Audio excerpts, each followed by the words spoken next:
வணக்கம். நான் நீலகண்ட பிள்ளை பேசுகிறேன். கணக்கு. ஆனால் அவர்களுக்கான சம்பளம் என்று எடுத்துக்கொண்டு இருந்தால் சுமார் 2000 கோடி ஒரு வருடத்துக்கான சம்பள செலவு 2000 கோடி. மீதம் இருக்கிற 70,000 தொழிலாளர்கள் 80,000 தொழிலாளர்கள் என்று எடுத்துக்கொண்டால் அவர்களுக்கான ஊதிய செலவு சுமார் 3500 கோடி என்று 4000 கோடி. மிக மிக குறைந்த எண்ணிக்கையில் இருக்கக்கூடிய அதிகாரிகளினுடைய சம்பளம், இதர செலவினங்கள் 50% தொழிலாளர்களுக்கான நிதிக்கு இணையாக இருக்கிறது, செலவிடப்படுகிறது. இது சட்டப்படியான வெளிப்படையாக ஒரு நிர்வாகம் ஏற்றுக்கொண்ட ஒப்பந்தங்களின் அடிப்படையிலான செலவுகளை நான் சொல்கிறேன். இந்த உயர் அதிகாரிகள் என்று சொல்லக்கூடிய இந்த அதிகார வர்க்கம் எந்த மாதிரியான பங்களிப்பை இந்த மின்வாரியத்திற்காக செலவிடுகிறார்கள்? இந்த அதிகாரிகளுடைய செயல்பாட்டினால் இந்த மின்சார வாரியம் எவ்வளவு சிறப்பாக இயங்குகிறது என்று நாம் ஒரு அளவீடு செய்தால் மிகப்பெரிய ஏமாற்றம். 2000 கோடி ரூபாய் ஆண்டிற்கு இந்த அதிகாரிகளுக்காக சம்பளமாக செலவு செய்யக்கூடிய இந்த நிறுவனத்திற்கு இந்த அதிகாரிகள் திருப்பி செலுத்தும் கடமை, பொறுப்பு, பங்களிப்பு, நிர்வாகத்தின் மேன்மை, நுகர்வோர் நலன் பேணுதல், இந்த அனைத்து விஷயங்களிலும் மிகப்பெரிய பூஜ்யம் தான் நமக்கு வெளிப்படுகிறது. குறைந்த எண்ணிக்கையிலான தொழிலாளர்களை வைத்துக் கொண்டு அவர்களுக்கான நிதி பங்களிப்பும் குறைவுதான். அதிகாரிகளுடன் ஒப்பீடு செய்யும் போது மிக மிக குறைவு. நான் முதலில் சொன்னது போல் இது ஒரு ஒப்பந்தங்களின்படி அனைவரும் ஏற்றுக்கொள்ளப்பட்ட மின்சார வாரியத்தினுடைய அனைத்து தொழிற்சங்கங்களும் ஏற்றுக்கொள்ளப்பட்ட ஒரு செலவினம். சரி, இவர்கள் தங்களுடைய மேல்மட்ட உயரதிகாரிகள் தங்களுடைய பொறுப்பை உணராமல் தங்களுக்குள்ள அதிகாரத்தை இணையான என்ன பங்களிப்பை செய்ய வேண்டுமோ அதை செய்யாமல் அதன் மூலமாக மின்சார வாரியத்திற்கு மிகப்பெரிய நிதி இழப்பை நிர்வாக ரீதியில் செய்கிறார்கள். அது வெளியே தெரிவதில்லை. தன்னுடைய பொறுப்பை உணர்ந்து தன்னுடைய பதவிக்கான அந்தஸ்து என்ன, நம்மளை எதற்காக இந்த பதவியில் உட்கார வைத்து இவ்வளவு சம்பளம் கொடுத்து கார்ல இருந்து வீட்டுக்கான உதவியாளர் வரைக்கும் அது அவர்களுக்கான படி அனைத்தையும் கொடுத்து இந்த மின்சார வாரியம் நம்மளிடமிருந்து என்ன எதிர்பார்க்கிறது என்பதை பற்றி கொஞ்சமும் கவலைப்படாமல் நான் மின்சார வாரியத்தில் ஒரு அதிகாரியாக உள்ளே நுழைந்து விட்டால் எனக்கும் எனது குடும்பத்திற்கும் இந்த மின்சார வாரியம் நிதி பலனை அளித்துக் கொண்டே இருக்க வேண்டும். அதற்கு நான் என்ன செய்தேன் என்று கேட்கும் உரிமை இல்லை. நான் கேட்கிற என்னுடைய தேவைக்கான பதவி உயர்வு, அலவன்ஸுகள், சம்பளங்கள் உயர்வு, இதர சலுகைகள் அனைத்தையும் கொடுக்க வேண்டிய கட்டாயத்தில் இந்த நிர்வாகம் இருக்கிறது என்ற அடிப்படையில் தான் இந்த அதிகாரிகள் அவ்வளவு பேரும் 99% இப்படிதான் பணிச்சுகிறார். எங்களை எதுவும் கேள்வி, நாங்கள் உள்ளே வந்து விட்டோம், அதிகாரியாக உள்ளே பணியமர்த்தப்பட்டு விட்டோம், அவ்வளவுதான். எங்களிடம் யாரும் எதுவும் கேள்வி கேட்க முடியாது. நாங்கள் வேலை செய்தால் உண்டு, செய்யாவிட்டால் இல்லை. நாங்கள் அதிகாரிகளாக இருக்கோம். எங்கள் வசதிக்காகவே ஒவ்வொரு குறிப்பிட்ட 7 வருடங்கள் 8 வருடங்கள் 10 வருடங்களுக்கு எனக்கு ஒரு பதவி வழங்கி ஆக வேண்டும். நான் வேலை செய்தாலும் சரி, வேலை செய்யாவிட்டாலும் சரி, என்னால் இந்த மின்சார வாரியத்துக்கு நலன் பயந்தாலும் சரி, நுகர்வோருக்கு நலன் கிடைத்தாலும் சரி, நான் கொள்ளையடித்தாலும் சரி, வாரிய பணத்தை திருடினாலும் சரி, எனக்கு பதவி உயர்வு வழங்கிவிட வேண்டும். எனக்கு நான் கேட்ட இடத்தில் எனக்கு இடமாறுதல் கொடுத்து விட வேண்டும். எனக்கு வீட்டிலிருந்து வீட்டுப்படியில இருந்து எல்லா படிகளையும் எல்லா அலவன்ஸுகளையும் எனக்கு வழங்க வேண்டும் என்று போராட்டம் நடத்தி போராடி கேட்டு இதையே ஒரு நிர்வாகமாக, ஒரு நிர்வாகம் என்பது வேறு. நிர்வாகத்தில் உள்ள அதிகாரிகளுடைய நலன்கள், தொழிலாளர்களுடைய நலன்களை பேணுவது என்பது அது ஒரு பிரிவு, ஒரு குறிப்பிட்ட சதவீதம் தான் அதனுடைய பணிச்சுமை இருக்க வேண்டும். ஆனால் எனக்கு தெரிந்த வரையில் இந்த நிர்வாகத்தில் ஒட்டுமொத்தமாக இந்த தனிப்பட்ட இந்த அதிகாரிகள் தொழிலாளர்களுடைய தேவைகளுக்காகவே தான் இந்த மின்சாரம் இயங்குகிறது. நுகர்வோர்களுக்கான மின்சாரம் வாரிய செயல்பாடாக இந்த நிர்வாகம் செயல்படவில்லை. அதுதான் வெளிப்பாடு. அப்ப அதுக்கு தொழிலாளர்களை நாம் நேரடியாக குற்றம் சுமத்த முடியாது. நம்ம அதிகாரிகளுக்கு தான் அனைத்து அதிகாரங்களும் வழங்கப்பட்டிருக்கிறது, வசதிகள் வழங்கப்பட்டிருக்கிறது, உரிமைகள் கொடுக்கப்பட்டிருக்கிறது. நிர்வாக ரீதியில எந்த நடவடிக்கை வேண்டுமானாலும் அவரவர் தகுதிக்கு ஏற்ற மாதிரி, அவருடைய நிலைமைக்கு ஏற்ற மாதிரியான அனுமதி வழங்கப்பட்டிருக்கிறது. ஸோ அந்த பணியை அவர்கள் ஒழுங்காக செய்திருந்தால் இந்த மின்சார வாரியம் இந்த அளவுக்கு மோசமான ஒரு நிர்வாகமாக, இந்தியாவிலேயே ஒரு மோசமான 48வது இடத்தை பெறக்கூடிய அளவுக்கு ஒரு மோசமான நிர்வாகமாக காட்டிக் கொண்டிருக்காரு. அப்படி என்றால் எங்கே நாம் கோட்டை விட்டிருக்கிறோம் என்று நாம் ஆய்வு செய்ய வேண்டிய நிர்பந்தத்தில், கட்டாயத்தில் இருக்கிறோம். அவர்கள் செய்ய மாட்டார்கள். மின்சார வாரியம் செய்யவே செய்யாது. ஏனென்றால் அதிகார துஷ்பிரயோகம் செய்வர்கள் தான் அதிகாரிகளாக இருக்கிறார்கள். உயர்மட்டத்தில் இருந்து கீழ்மட்ட அதிகாரிகளாக இருப்பவர்களும் அநேகம் பேர் அதிகாரத்தை துஷ்பிரயோகம் செய்யக்கூடியவர்கள். அதனால் அவர்கள் தன்னை பரிசோதனை சுய பரிசோதனை செய்ய தயாராக இருக்க மாட்டார்கள். தொழிற்சங்கங்கள் செய்வார்களா என்று சொன்னால் இல்லை, அவர்களும் விலை போய்விட்டார்கள். அவர்கள் வியாபாரம் செய்கிறார்கள், தொழிற்சங்கம் நடத்தவில்லை. என்றால் அவர்களிடம் நாம் எதிர்பார்க்க முடியாது. ஸோ நாம் வெளியில் உள்ளவர்கள், இந்த மின்சார வாரியத்தை பற்றி தெரிந்தவர்கள், மக்களின் நலனை மீது அக்கறை கொண்டவர்கள் மட்டும்தான் இதை பற்றி நாம் விவாதிக்க முடியும். இது பற்றியான விஷயத்தை நாம் கொண்டு செல்ல முடியும் நிர்வாகத்துக்கும் அரசுக்கும். நான் ஒரு புள்ளி விவரம் சொன்னது போல் சுமார் 2000 கோடி ரூபாய் மிக குறைந்த எண்ணிக்கையிலான அதிகாரிகளுக்கு சம்பளமாக செலவிடப்படுகிறது. ஆனால் எல்லோரும் கூப்பாடு போடுவது எங்களுக்கு பணியாளர்கள் இல்லை, பணி இடங்கள் காலியாக இருக்கிறது, வேலை செய்வதற்கு எங்களுக்கு ஆட்கள் இல்லை, வேலை செய்ய முடியவில்லை என்பது அது 100% உண்மைதான். கேட்டால் பணி நியமனங்கள் வழங்க முடியவில்லை, மின்சார வாரியம் திவாலாகிறது. ஏன் திவாலாகிறது? ஏன் அதிகாரம் அப்படி என்றால் மறுசீரமைப்பு செய்ய வேண்டும். ஒர்க்லோட் செட்டில்மெண்ட்னு சொல்லுவாங்க. அதிகாரிகளுக்கான ஒர்க்லோட் செட்டில்மெண்டை மறுசீரமைப்பு செய்ய வேண்டும், மறு ஆய்வுக்கு உட்படுத்த வேண்டும். அதற்கு நாம் இந்த மின்சார வாரியத்தை தயார்படுத்த வேண்டும். இதுதான் நம்மளுடைய முக்கியமான கருத்து. நான் அந்த விஷயத்தில் என்னுடைய கருத்தை நான் முதலில் பதிவு செய்து கொள்கிறேன். மற்ற நீங்களும் அதன் பிறகு உங்களுடைய கருத்தை நாம் கேட்டு நாம் விவாதத்தை தொடருவோம். நான் என்ன சொல்லுகிறேன் என்று சொன்னால், ஒரு பணிக்கு ஒரு மேற்பார்வை மட்டும்தான் இருக்க வேண்டும். ஒரு பணி செய்வதற்கு ஒரே ஒரு மேற்பார்வை. ஏன் இது எப்படின்னு இன்னும் கொஞ்சம் விரிவா சொல்லணும்னா, தலைமை அலுவலகத்துல ஒரு ஏஇ இருப்பாங்க. ஆனா இப்ப ஏஇல ஏடி இருக்காங்க. ஏஇ இருக்கக்கூடிய பிரிவும் இருக்குது. ஏஇ இருக்கக்கூடிய துறைகளும் இருக்கிறாங்க. இப்ப ஏஇ ஏடி இரண்டுமே ஒண்ணா வச்சுப்போம். அவங்க ஒரு நோட்டை கிரியேட் பண்ணுவாங்க.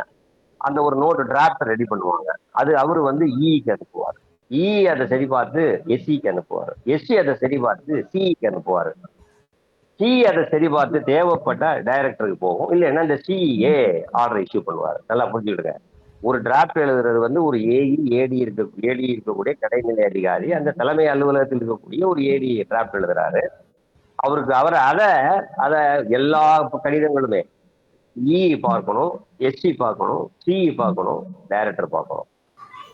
எதுக்கு சார் இது?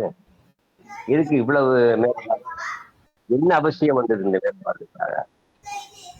எல்லோரிடையும் கேளுங்க. எல்லாருமே எங்களுக்கு பணிச்சுமை. ஐயோ, காலையில 10 மணிக்கு போனா 7 மணி ஆயிருது. ஒரே வேலை வேலை வேலை. என்ன வேலை? பாக்குறது எல்லாம் வெட்டி வேலை. நாங்க நல்லா கண்கூடா பார்த்துருக்குறோம். ஒரு ஏடி ஒரு டிராப்ட் எழுதுறாரு, ஒரு ஏஇ டிராப்ட் எழுதுறாரு. ஓகே, அதை முன்னாடி டிஸ்கஸ் பண்றாங்க. அந்த இ கூட ஒரு 4 மணி நேரம் டிஸ்கஸ் பண்றாங்க என்ன பண்ணணும்னு. நிறைய பேர் அதையும் செய்யறது இல்லை. அந்த ஏடி என்ன தோணுமோ அவன் எழுதி வைக்கிறான். அந்த எழுதி வச்ச பேப்பரை ஒரு நாளைக்கு 4 பேப்பர் தான் ஒரு ஏடி. 4 ஏடி இருந்தாங்கன்னா 5 பேப்பர் ஒரு நாளைக்கு அந்த இக்கு போகும் டேபிளுக்கு. அவ்வளவுதான் சார். அந்த அதை பார்த்துக்கிட்டு அதை அவனே செய்ய மாட்டான். அவன் 3 நாள் எடுத்து மாட்டான்.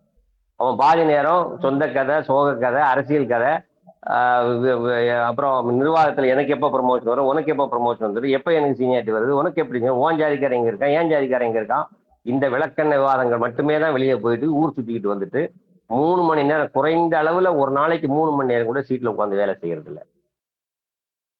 இது இ லெவல், அப்புறம் எஸ்சி லெவல், அப்புறம் சிஇ லெவல். எதுக்கு இந்த பேப்பர்? தேவையில்லை. ஒருத்தர் போதும். மேற்பார்வை என்பது ஒருத்தர் போதும். ஒருவர் எழுதி அந்த ஏடி வந்து அந்த டிராப்ட் எழுதுறதுக்கு தகுதி இல்லை என்று சொன்னால் அந்த ஏடி எங்க தேவையில்லை. ஒரு டிராப்ட் எழுதுறதுக்கு எதுக்கு சார் ஹெல்ப்பர் மாதிரி ஹெல்ப்பர்ல இருந்து கீழே இருக்கக்கூடிய ஜூனியர் அசிஸ்டன்ட்ல இருந்து மேல வரைக்கும் வேணும்? தலைமை அலுவலகம்னு சொன்னா என்ன சார் அது? தலைமை அலுவலகங்கிறது என்ன? ரொட்டீன் வேலை செய்யறது தலைமை அலுவலகத்தினுடைய வேலை இல்லை. ஒரு ஹெட் குவார்டர், ஒரு செக்ரட்டேரியட்ங்கிறது என்னது? பாலிசியை டிரைவ் பண்ண வேண்டியது, எக்ஸிக்யூட் பண்றது, அது சம்பந்தமான மானிட்டர் பண்ணனுடைய ஃபைனல் மானிட்டரிங் தான் இவங்களுக்கு வரணும். இடைப்பட்ட இருக்கக்கூடியவங்க அதை மானிட்டர் பண்ணிட்டே இருக்கணும். அதுக்கு நிறைய செட்டப் இருக்கு. எஸ்சி இருக்கு, அந்த ஏரியால எஸ்சி இருக்காரு, ரீஜனல் சி இருக்காரு, அப்புறம் இருக்காங்க. இவங்க எல்லாம் பண்றாங்க. இதெல்லாம் பண்ணதுக்கு அப்புறம் வரக்கூடிய லேப்சஸ் எதாவது வந்தாதான் இவங்களுக்கு வரும். அப்புறம் கவர்மெண்ட்டுக்கு அதர் டிபார்ட்மெண்ட்டுக்கு இவங்க இன்டர் கம்யூனிகேட் பண்ணணும். ஸோ இதுதான் இவங்களுடைய ஒர்க் நேச்சர், வேற ஒண்ணும் இல்லை. அப்ப இதை செய்யறதுக்கு திருப்பி எதுக்கு சார் 7 பேர் கட்டமைப்பு வேணும்? தேவையில்லை. அந்த ஏடி வந்து அந்த டிராப்ட் எழுதுறதுக்கு அவருக்கு அந்த நிலைமையை புரிஞ்சுக்கிட்டு டிராப்ட் எழுத தகுதி இல்லைன்னா அந்த ஏடி தேவையில்லை. இப்ப இங்க எல்லா பதவியும் எதன் அடிப்படையில கட்டமைக்கிறாங்கன்னா பதவி உயர்வு கொடுக்க வேண்டும். 6000 ஏஇக்கள் நான் வந்து எனக்கு வந்து ஒரு பளிச்சுன்னு புரியுங்கிறதுக்காக தான் நான் ஏஇ கேட்டகரி, டெக்னிக்கல் கேட்டகரி மட்டுமே பேசிட்டே வரேன். இது அப்படியே ரெவன்யூவுக்கும் பொருந்தும், அதர் பீப்புளுக்கும் பொருந்தும். ஸ்டோர் கஸ்டோடியன், ஸ்டோர் செட்டப் இருக்குல்ல, எல்லாத்துக்கும் அது பொருந்தும். ப்ரொவின்சியல் எல்லாத்துக்கும் பொருந்தும். அப்புறம் ஒரு 6000 ஏஇ இருக்கிறானா அவனுக்கு வந்து ப்ரமோஷன் கொடுத்துடணும். அவன் ப்ரமோஷன் கொடுக்கறதுக்காகவே பதவிகளை உருவாக்குறாங்க. ஹெட் குவார்டர்ஸ்ல ஏடி கண்டிப்பா இருக்கணும், ஏஇ கண்டிப்பா எனக்கு வேணும். என்ன பண்ணுவான்? அவனுக்கு எதுவுமே கேட்டா அவனுக்கு எதுவும் தெரியாது. அவனுக்கு என்ன செய்யணும்னு சொல்றதே இ சொல்லணும், எஸ்சி சொல்லணுமா? அந்த போஸ்ட் எதுக்கு சார்? தேவையில்லை. ஏன்னா இது எல்லாமே ஒரு ஃபைன் டியூன் பண்ண ஹை லெவல்ல பாலிசி விஷயங்கள்ல அதிக மேலாண்மை கொண்ட விஷயங்கள்ல ஈடுபடக்கூடிய அதர் டிபார்ட்மெண்ட் துறைகளுக்கான கடித போக்குவரத்து, இவங்க இந்த துறை சார்ந்த அந்த துறை கோஆர்டினேஷன் சம்பந்தமான கருத்துருக்கள், அப்புறம் சில குற்றச்சாட்டுகளை கம்ப்ளைண்ட், உங்க டிபார்ட்மெண்ட் எங்க இதை டேமேஜ் பண்ணிட்டான், அந்த மாதிரியான குற்றச்சாட்டுகள், அது மேல் லெவல்ல மேல போகக்கூடிய விஷயங்களை மட்டும்தான் அவங்க அதை டீல் பண்ண போறாங்க. அப்புறம் மினிஸ்ட்ரி ஆஃப் பவர், இந்தியா நாட்டினுடைய மினிஸ்ட்ரி ஆஃப் பவருக்கு இடையில ஏற்படக்கூடிய மற்ற சென்ட்ரல் எலக்ட்ரிசிட்டி அத்தாரிட்டி, கோர்ட் சம்பந்தப்பட்டது, இந்த மாதிரி விஷயங்களை ஹேண்டில் பண்ண போறாங்க. அப்ப நம்ம சொன்ன மாதிரி ரெனியூபிள் எனர்ஜி நிறைய டிபார்ட்மெண்ட் இருக்கு. ஸோ அது அந்தந்த துறை சார்ந்த விஷயங்களை, அதுலயும் முக்கியமான விஷயங்களை, பாலிசி விஷயங்களை புதுசாக நம்ம எப்படி புதிய ஒரு எக்ஸிகியூஷன் மெத்தடாலஜி நம்ம எப்படி மாத்த போறோம், சேஞ்ச் பண்ண போறோம் மேனேஜ்மெண்ட் ஸ்ட்ராட்டஜியை, அதை பத்தி டிஸ்கஷன். இப்ப இருக்கக்கூடிய என்ன இருந்திருக்கு, அது என்ன லேப்ஸ் ஆயிருக்கு, என்ன தவறு நடந்திருக்கு, இதனால எவ்வளவு தவறுகள், உயிரிழப்பு ஏற்பட்டிருக்கிறது, இல்ல நிதி இழப்பு ஏற்பட்டிருக்கிறது, இதை எப்படி மாற்றி, இந்த மாதிரியான பணிகளை செய்யறதுக்குன்னு ஒரு எக்ஸ்க்ளூசிவா ஒரு டேலண்டட் பீப்புள் மட்டும்தான் அந்த ஹெட் குவார்டர்ஸ்ல உட்கார்ந்து செய்யறதுக்கு வந்து அவங்களுக்கு அசிஸ்டன்ட் 1000 பேர் தேவையே இல்லை. அவங்க make notes and everything, report பத்தி அவங்க பண்ணிட முடியும். அதை சொல்றதுக்கு கீழே ஒரு ஆள் தேவையில்லை. இன்னைக்கு கம்ப்யூட்டர்ல முன்னாடி தான் டைபிஸ்ட் காலம், இன்னைக்கு டைபிஸ்ட் காலம் கிடையாது. எல்லாருமே டைபிஸ்ட் தான். இன்னைக்கு இருக்கக்கூடிய பணி செய்யக்கூடிய அவ்வளவு பேருமே டைபிஸ்ட் வேலை பார்த்தா 2 லட்சம் ரூபாய் சம்பளம் வாங்குறான் ஐடி ஃபீல்ட்ல. ஐடி ஃபீல்ட்ல டைபிஸ்ட் வேலை தான் பாக்குறாங்க. அதை அன்னைக்கு டைபிஸ்ட் தனியா பிரிச்சு வச்சிருந்தோம். எப்படி தனியா அந்த மைண்ட் செட் நம்ம புரிஞ்சுக்கிற மைண்ட் செட் நமக்கு வேணும். அன்னைக்கு டைபிஸ்ட் அவனை டைப் படிக்கிறதுக்கு ஒரு தனியா வச்சிருந்தோம். இன்னைக்கு அந்த டைபிஸ்டையே நம்மளுக்குள்ள கொண்டு வந்துட்டு நாம 2 லட்சம் ரூபா வாங்குறோம் சம்பளம். அவ்வளவுதான். அவனுடைய அறிவையும் அந்த டைபிஸ்ட் அவனே தான். இபில மட்டும் எதுக்கு சார்? அதுக்கு மட்டும் தனித்தனியா அதிகாரிகள் ஒவ்வொருத்தனுக்கும் 1 லட்சம் ரூபாய் சம்பளம், 2 லட்சம் ரூபாய் சார். ஒரு எக்ஸிக்யூட்டிவ் இன்ஜினியர் 300 பேர் எக்ஸிக்யூட்டிவ் இன்ஜினியர் எல்லா இடத்துலயுமே இருக்கிறாங்க. அவன் சம்பளம் என்ன தெரியுமா? 4 லட்சம் ரூபாய். ஒரு மாதத்திற்கு 4 லட்சம் ரூபாய் சம்பளம் வாங்குறான். இதெல்லாம் நம்ம நீங்க பெரிய யாருமே பப்ளிக் நிறைய பேர் கலந்துக்க மாட்டேங்கிறீங்க விவாதங்கள்ல. நான் ரொம்ப ரொம்ப எனக்கு ஒரு எதிர்பார்ப்பே இல்லாம போயிடுச்சு. எனக்கு ஒரு ஆர்வமே குறைஞ்சிக்கிட்டே வருது. எந்த பப்ளிக் அதிகமான அளவில் 1-2 பேர் தான் வந்திருக்கிறீங்க. நான் உண்மையிலேயே நான் அவங்க நினைச்சு நான் பெருமைப்படுகிறேன். வர்றதில்ல சார். ஒரு எக்ஸிக்யூட்டிவ் இன்ஜினியருடைய ரோல் என்ன வேலை செய்யறான்? 4 லட்சம் ரூபாய் ஒரு மாதம் சம்பளம் வாங்குறான். அவருடைய இந்த ஐடி ஃபீல்டுல எல்லாம் ஒரு சிடிசின்னு கணக்கு, சம்பளத்தை வந்து சிடிசி தான் சொல்லுவாங்க. அப்படி கணக்கு போட்டு பாத்தீங்கன்னா அவனுக்கு 6 லட்சம் ரூபாய் ஒரு மாத சம்பளம். 3,80,000 ரூபாய் கையில சம்பளம் வாங்கலாம் சார். இன்னைக்கு அவங்க இது பேபிள் காட்டணுமா? நான் காட்டுறேன். நான் எதுவும் பொய் சொல்லல. ஒரு வந்து 4 லட்சம் ரூபாய் சம்பளம் வாங்குறான். என்ன பணி செஞ்சிருக்கான்? அவனுடைய ரோல் என்ன? செய்த வேலையே திருப்பி செய்யறது.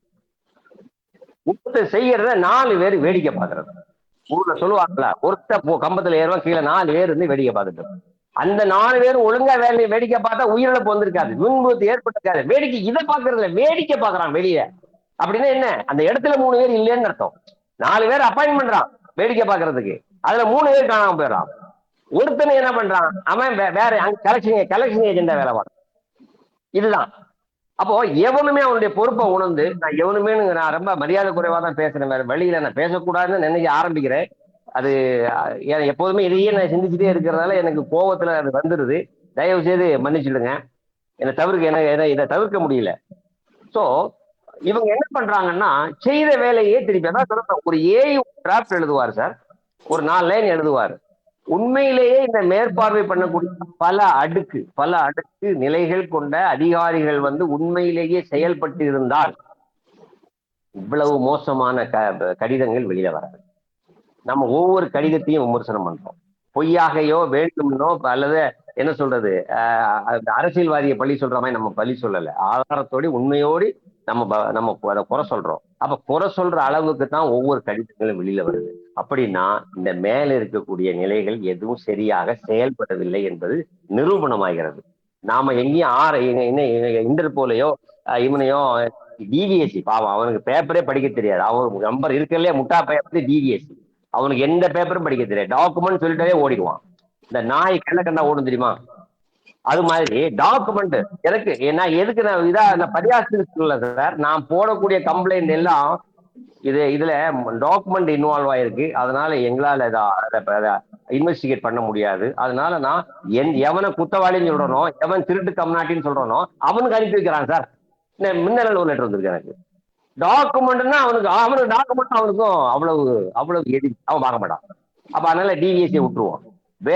வேற பெரிய இன்வெஸ்டிகேஷன் ஏஜென்சி எவன் பண்ண வேண்டிய அவசியமே இல்லை.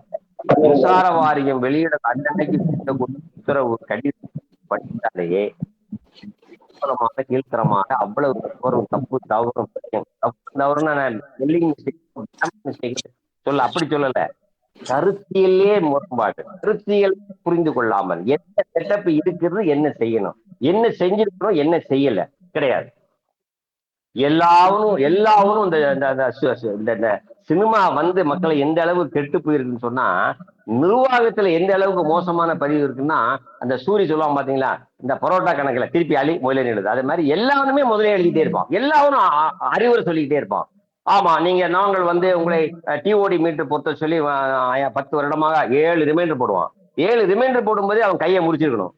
7 ரிமைண்டர் போடுற வரைக்கும் நீ என்னடா பண்ணிட்டு இருந்தேன், கையை முடிக்காம இருந்ததனுடைய விளைவுதான் அவன் 8வது ரிமைண்டர் எழுதலாம். எழுதி நீங்க இத்தனை வருஷமா செய்யவில்லை என்றால் உங்கள் மீது சீரியஸ் நடவடிக்கை எடுக்கப்படும். எப்படி அறிவுரை எல்லாரும் அறிவுரை பண்ண ஆரம்பிச்சுதான். எல்லாரும் இங்க ஜட்ஜி தான், ஜட்ஜிகளே அறிவுரை பண்ண அறிவுரை தான் பனிஷ்மெண்ட் கொடுக்கறது இல்ல. இன்னைக்கு ஜட்ஜிகளே அப்படி ஆயிட்டான். அவன் அதுக்கு அடுத்த லெவலுக்கு போயிடான். சோ மேல் அடுக்குகள், மேல் இருக்கக்கூடிய அடுக்குங்கிற சொல்லக்கூடியது அழுக்குகளாக இருக்கிறது. நிர்வாகம் இல்லை, ஆனால் அவர்களுக்காக நாம் பணத்தை கோடி கோடியாக கொட்டி கொடுக்கிறோம். சரி, நான் முதல்ல நான் என்னுடைய ஒரு சின்ன சஜஷனோட நான் என்னுடைய முதல் இதை நான் முடிச்சுக்கிறேன். இப்ப நான் என்ன ஃபீல் பண்றேன்னா, நம்ம டிபார்ட்மெண்ட்ல இருக்கிறவங்களுக்கு இந்த ஆர்கிடெக்சர் தெரியும். AE, ADE, EE, SC, CE distribution director, இதுதான் நமக்கு இருக்கக்கூடிய இந்த ஆர்கனைசேஷன் சார்ட். இப்ப நான் என்ன சொல்றேன், இஇ போஸ்ட் தூக்கிட வேண்டியது, இஇ போஸ்ட் தேவையில்லை. டெக்னிக்கல் சப்ஜெக்ட் எக்ஸிக்யூட் பண்ணக்கூடிய விஷயத்துல டெக்னிக்கல் சப்ஜெக்ட மட்டும் ஏஇ டைரக்டா ரிப்போர்ட் டு எஸ்சி, அவ்வளவுதான். மேல ஏடியும் கிடையாது, ஏடி இருப்பாரு, ஆனா இ இருக்க மாட்டாரு, இங்கிற போஸ்ட் கிடையாது. AE report to SC director, அவர் சி டிஸ்ட்ரிபியூஷன் சொல்லணுங்கிற அவசியம் இல்லை. டெக்னிக்கல் மேட்டர்ஸ் அதுலயும் எக்ஸிக்யூட் பண்ணக்கூடிய விஷயங்கள்ல. அடுத்து இதுல இம்ப்ரூவ்மெண்ட் ஒர்க்ஸ் இருக்கும், எக்ஸிகியூஷன் இருக்கும், சில விஷயங்கள் மாடிஃபிகேஷன் சில வண்டி எல்லாம் இருக்கும். இதுல அதை செய்யறதுக்கு ஏடிஏ அந்த ப்ரொபோசல் தயார் பண்ணா சிஇ டிஸ்ட்ரிபியூஷன் தான் போகணும். எஸ்சிக்கோ ஏஐக்கோ போக வேண்டிய அவசியம் இல்லை. போகணும்னா என்ன, copy may be sent, but அப்ரூவல்ங்கிற ப்ரொசீஜர் அந்த லைனப் தேவையில்லை, அவருக்கு அனுப்ப வேண்டிய அவசியமே இல்லை. ஏடி சிஇ டிஸ்ட்ரிபியூஷன் கொடுத்துட வேண்டியது, அவரு நிறுத்திக்க வேண்டியது, அப்ரூவல் அவ்வளவுதான், முடிஞ்சு போச்சு. அவரு இன்ஃபர்மேஷன் பர்பஸுக்கு டைரக்டருக்கு அனுப்பணும்.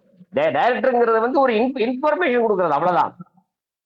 If required as per the sanctioning, அவனுடைய சாங்ஷனிங் பவர் வந்து டைரக்டர் இருந்தா மட்டும்தான் அந்த அது அவங்க டைரக்டருக்கு அப்ரூவலுக்காக போகணும், மற்ற எதுக்கு அவர்கிட்ட போக வேண்டிய அவசியம் இல்லை. அப்ப இதுல என்ன ஆகுது பாத்தீங்கன்னா, ஒர்க்கோட பிரிஞ்சிருக்கு. ஒர்க்கோட பிரிக்கிறோம், என்னத்த என்னத்த வந்தாலும் சரி, அவன் டிரைவர் இன்னைக்கு அழுக்கு சட்டை போட்டு வந்திருக்கா, அவனுக்கு 5 ரூபா சோப்புக்கு ரூபா கொடுக்கணுங்கிற வரைக்கும் ஏஇ ஏடி கழுவாரு, ஏடி இ கழுவாரு, இ எஸ்சி கழுவாரு, எஸ்சி சி கழுவாரு, சி டைரக்டர் எழுதுவாரு. டைரக்டர் வந்து அவனுக்கு சொந்த காலில் அவன் எவனுமே நிக்கிறது இல்ல, அவன் சேர்மன் கிடையாது. ஐஏஎஸ் பார்த்தோம்னா அவ்வளவு பேரும் அவ்வளவு பேரும் விழுந்துறான். ஒரு ஐஏஎஸ் ஒருத்தரை போட்டாலேயே ஒட்டுமொத்த நிர்வாகமும் பிளாட் ஆயிடுது. இந்த தீவிரவாதிகள் உள்ள பூந்துட்டான்னா போலீஸ்காரன் சொல்லுவான் எல்லாரும் படுத்துருங்கம்மா, அவ்வளவு பேர் படுத்துருவான். ஐஏஎஸ் எவனும் தனிப்பட்ட முடிவு எடுக்க மாட்டான், அவன் அதை என்ஜாய், அந்த அதிகார துஷ்பிரயோகத்தை அவன் என்ஜாய் பண்ணிட்டு இருக்கிறான். இதுதான் நிர்வாகத்தில் நடக்குது, அவசியமே இல்லை சார். ஒரு என்ன இன்னைக்கு நான் வந்து ஒரு டெக்னிக்கல் மேட்டருக்கு நான் எனக்கு இந்த ஃபீல்டை நான் மெயின்டைன் பண்ணணும். எனக்கு இந்த ஒரு செக்ஷன் கொடுத்துருக்காங்க, ஏஇங்கிற மடிப்பாக்கம்னு ஒரு ஏஐ எனக்கு கொடுத்து ஏரியா எனக்கு கொடுத்துருக்காங்க. அதுல ரொட்டீனா உள்ள ஒர்க் எனக்கு என்னன்னு, எனக்கு டெக்னிக்கல் என்னன்னு தெரியும். எனக்கு அதுல எனக்கு அப்ரூவல் வாங்குறது, பெர்மிஷன் கேட்க வேண்டிய ஏதாவது வேணுமா, நான் யாருக்கு எழுதணும், நேரு நீ எஸ்சிக்கு எழுதினா போதும். ஏடிஇ இல்ல இஏ போஸ்டே கிடையாது, தேவையில்லை. எல்லாத்தையும் கொண்டு போய் இன்னைக்கு எல்லாம் கம்ப்யூட்டரைஸ் ஆயிடுச்சு. அதனால சும்மா மாங்கன்னு உட்காந்து பேப்பர் நான் வெரிஃபை பண்றது. நீங்க 100 சார், ஒருத்தருக்கு 100 பேப்பர் தேவையில்லாம போறது. இப்ப 100 பேப்பர் படிக்கணும், நான் படிக்கிறேன்னு சொல்றேன், படிக்கிறவனுக்குள்ள ஒர்க்கோட சொல்றேன். படிக்காதவன் எதையுமே படிக்க மாட்டான், ஒரு பேப்பர் பண்ணாலும் படிக்க மாட்டான், 100 பேப்பர் படிக்க போறது இல்லை. அவனை நம்ம பேசல. படிக்கணும்னு நினைக்கிறவன் ஒவ்வொரு ஒரு எஸ்சிக்கு வந்து 64 ஏஐ இருக்காரு சார். அந்த அவ்வளவு பேப்பர் அவனுக்கு போனா படிக்க முடியுமா? அப்ப அது பணிச்சுமே தானே. எதுக்கு அது தேவையில்லை. அவனுக்கு எது போகணுமோ அதை மட்டும் அனுப்பு. அவன் அது சம்பந்தப்பட்டது எஸ்சிக்கு அனுப்ப வேண்டியது. எஸ்சி வந்து தேவைப்பட்டா ஆஸ் ஏ இன்டிமேஷன் பர்பஸ்க்கு டைரக்டர் கொடுப்பான். சிஇ டிஸ்ட்ரிபியூஷன் தேவையில்லை. அப்ப சிஇ டிஸ்ட்ரிபியூஷனுக்கு என்ன வேலை? அடுத்த என்ன சொல்றேன், அதே மாதிரி அப்ப அவருக்கு என்ன வேலை? சிஇ டிஸ்ட்ரிபியூஷன் எந்த பணி நியமனத்துக்கும் எஸ்சி கிடையாது, எந்த டிரான்ஸ்பர் எஸ்சி கிடையாது, எல்லாமே கம்ப்யூட்டரைஸ்டு. எல்லாமே everything within no minute order போட்டதான் கம்யூனிகேட் பண்ணிடலாம் இருக்கும். எல்லாருக்கும் மெயில் இருக்கு, கம்ப்யூட்டர் இருக்கு, எல்லாமே இருக்கு. என்னத்துக்கு எஸ்சின்னு கேட்ட தேவையில்லை. பணி நியமனங்கள், பணி மாறுதல்கள், திட்டமிடுதல், ப்ராஜெக்ட் மானிட்டரிங் போன்ற பணிகளை வந்து சிஇ டிஸ்ட்ரிபியூஷன் பார்க்கணும். என்ன ப்ராஜெக்ட் மானிட்டரிங் பண்ண எஸ்சி ஏஐக்குள்ள வேலை கிடையாது, எல்லாம் சி. கான்ட்ராக்டர் கொடுத்தாச்சு, இவன் என்ன போய் பாக்குறது? இவன் என்ன சார் பாக்குறது? ப்ராஜெக்டை கொடுத்தானா இவனுக்கு தேவைப்பட்டா அதுக்கு வேற ஒரு ரூட் இருக்கு, அதுக்கு இன்னொரு ரூட் நான் சஜஸ்ட் பண்ணிருக்கேன். சோ இந்த வேலையை சிஇ கொடுத்துட்டீங்கன்னா இந்த ஏடிக்கு அந்த ஏடிக்கு என்ன வேலை பாக்குறாரு? ஏடிக்கு என்ன வேலை? இம்ப்ரூவ்மெண்ட் வரும்.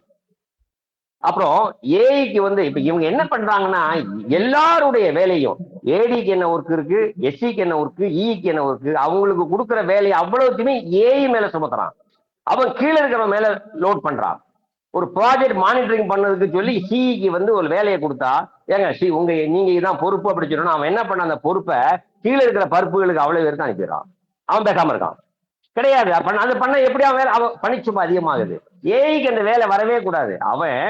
அவனுடைய டிஸ்ட்ரிபியூஷன் நெட்வொர்க்கை மெயின்டைன் பண்றதோட அவன் வேலை முடிஞ்சது, அவ்வளவுதான். அப்ளிகேஷனை வாக்க வேண்டியது, சர்வீஸ் கொடுக்க வேண்டியது, மெயின்டைன் பண்ண வேண்டியது. ரெவன்யூ அவனுடைய எடுத்துடணும். ஏஐ கிடையாது, ரெவன்யூ அவனுக்கு வேலையே கிடையாது. அவன் அக்கௌண்டபிலிட்டி கிடையாதுன்னு எவனும் பாக்குறது இல்லை. நீங்க சொல்லலாம் அவன் எவங்க பாக்குறான்னு, உண்மைதான். ஆனா அபிஷியலா அவனை கேள்வி கேட்கறாங்க. ஒரு ரெவன்யூ இஷ்யூ வந்தாச்சுன்னா, எனக்கு பில்லிங் சரியா பண்ணலன்னா அந்த ஏஐ தான் கேள்வி கேட்கறான். பண்ணக்கூடாதுங்கிறேன். அவனுக்கு அவசியம் இல்லை, அது அவனுக்கு அவசியம் இல்லை. நீ அதுக்குன்னு ஒரு என்ன சொல்றீங்க, ரெவன்யூ பீப்புள் அவனுக்கு ஒரு செயின் வச்சிருக்கிறீங்க. யாரு? அசஸர் இருக்கிறான், ஐஏ இருக்கிறான், ஆர்எஸ் இருக்கிறாங்க, அப்புறம் ஏஓ இருக்காங்க, ஏடிஓ இருக்காங்க, அப்புறம் ஏஓ இருக்காங்க, அப்புறம் DFC, FC, chief financial controller, director. அப்ப இந்த ரெவன்யூ சம்பந்தப்பட்ட விஷயங்களை இவங்களுக்கு அப்படியே ரெஸ்பான்சிபிலிட்டி பிக்ஸ் பண்ணுங்க. ஐஏ தேவையே இல்லை, அசஸர். அடுத்தது ஆர்எஸ்க்கு அப்புறம் ஏடிஓவா ஏஏஓங்கிற முடிவு பண்ணிக்க வேண்டிய ஒண்ணுதான் போஸ்ட். அப்புறம் ஏஓ தேவையில்லை. நீங்க பங்கு போட்டு பிரிச்சு ஒரு வேலையும் செய்ய போறது இல்லை, எல்லாமே கம்ப்யூட்டரைஸ் ஆகி போச்சு. எல்லாமே இப்ப நான் கூட ஒரு சஜஷன் நமக்கு தெரிஞ்ச நண்பர்கள்ட்ட அபிஷியல்ட்ட நான் பேசியிருக்கிறேன். ரிட்டையர்டு இன்ஜினியர்ஸ் நல்லவங்க, நல்லது செய்யணும்னு நினைக்கக்கூடிய இன்ஜினியர்ஸ் நிறைய பேர் இருக்கிறாங்க. அவங்களுக்கு ஓபன் அவுட் பண்ணி கொடுங்க. கார்ட் பில்லிங்ல எப்படி ரெக்கார்ட் அக்கௌண்ட் சம்மரி, கன்சியூமர் லெட்ஜரை ரிவ்யூ பண்ண சொல்லி என்னென்ன குளறுபடி நடந்திருக்குங்கிறத அவங்க ஃப்ரீ ஆஃப் காஸ்ட் கூட பண்ண தயாரா இருக்காங்க. இப்ப நம்ம பண்ணிட்டு இருக்கிறோமே, டெய்லி ஒரு 10 அக்கௌண்ட் சம்மரியா ரிவ்யூ பண்ணிட்டு இருக்கிறோம். நம்ம ரிவ்யூ பண்ணி தான் அவனுக்கு இன்ஃபார்ம் பண்ணிட்டு வந்திருக்கோம். அது செஞ்சுட்டாலேயே ஃப்ராடுலன்ட் நேச்சர் எல்லாமே குறைஞ்சு போயிடும். இர்ரெகுலாரிட்டிஸ் எங்க எங்க தப்பு நடக்குது எல்லாமே குறைச்சிடலாம். அப்போ சோசியல் சோசியல் இதுல ஃப்ரீ ஆஃப் காஸ்ட்ல ஒர்க் பண்ணக்கூடியவங்க, டிபார்ட்மெண்ட் ரிட்டையர் ஆகக்கூடியவங்களே வேலை இல்லாம என்னடா வேலை செய்யறதுன்னு தெரியாம இந்த தேவையில்லாம இந்த பதவி ஆசைக்காக ரிட்டையர்டு யூனியன் ஆரம்பிச்சு அதுல போய் இந்த அரசியல்வாதிகளை சந்திக்கிறதுக்காக இந்த பேரை யூஸ் பண்ணி அதுல போய் அடிமையா இருக்காங்க. அது தேவையில்லை. வேலையை கொடுங்க. ஏன்னா பென்ஷன் கொடுக்குறோம். அவன் சாக்ரிஃபை பண்ணதுக்கு தயாரா இருக்கிறான்.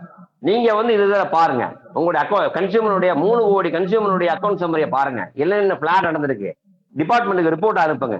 ரைட். அப்ப இந்த மாதிரி வேலைகள் நீங்க குறைங்க. ஒவ்வொருத்தருடைய ஒர்க்கோட குறைங்க. அவனுக்கு என்ன ஒர்க்கை கொடுத்துருக்கிறியோ அதுல 100% அவன் எக்ஸ்ட்ராக்ட் பண்ணுங்க.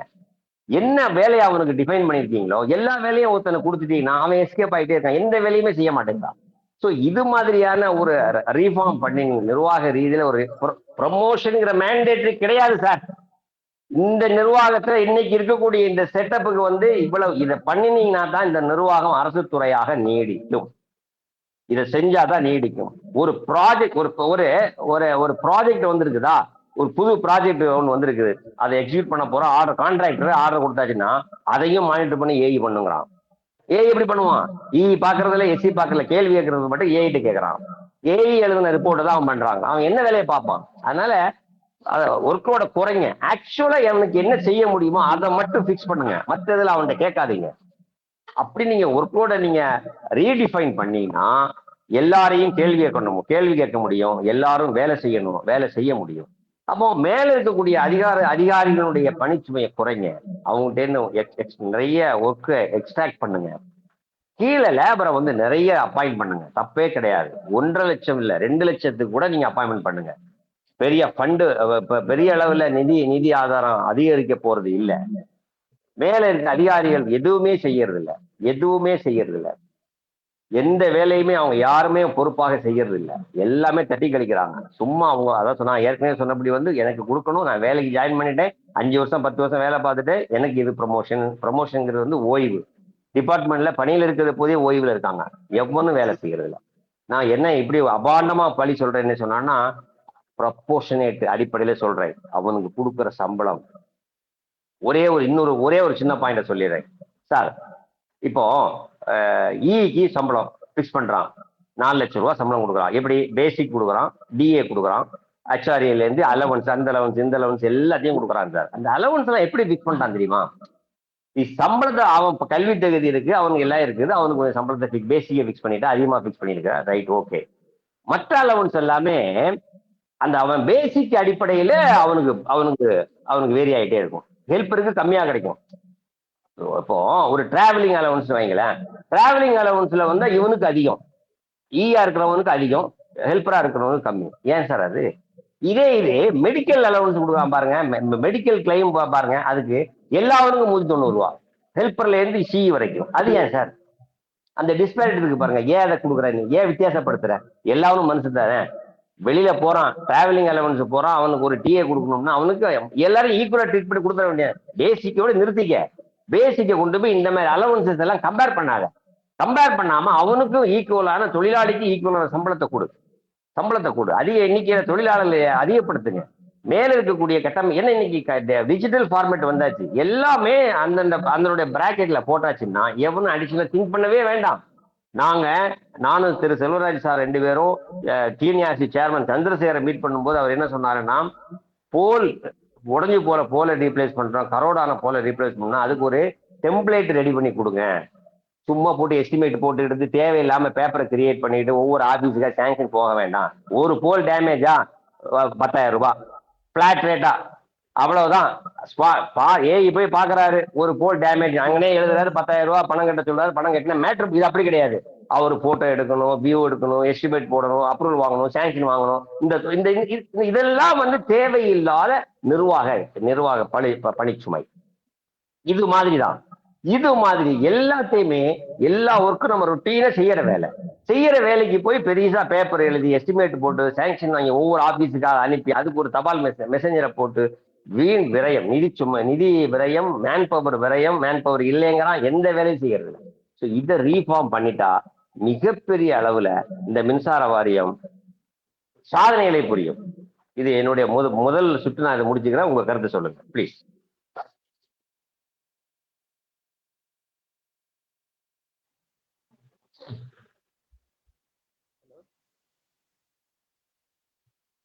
ஹலோ, நான் குருசாமி பேசுறேன். கேக்குதுங்களா?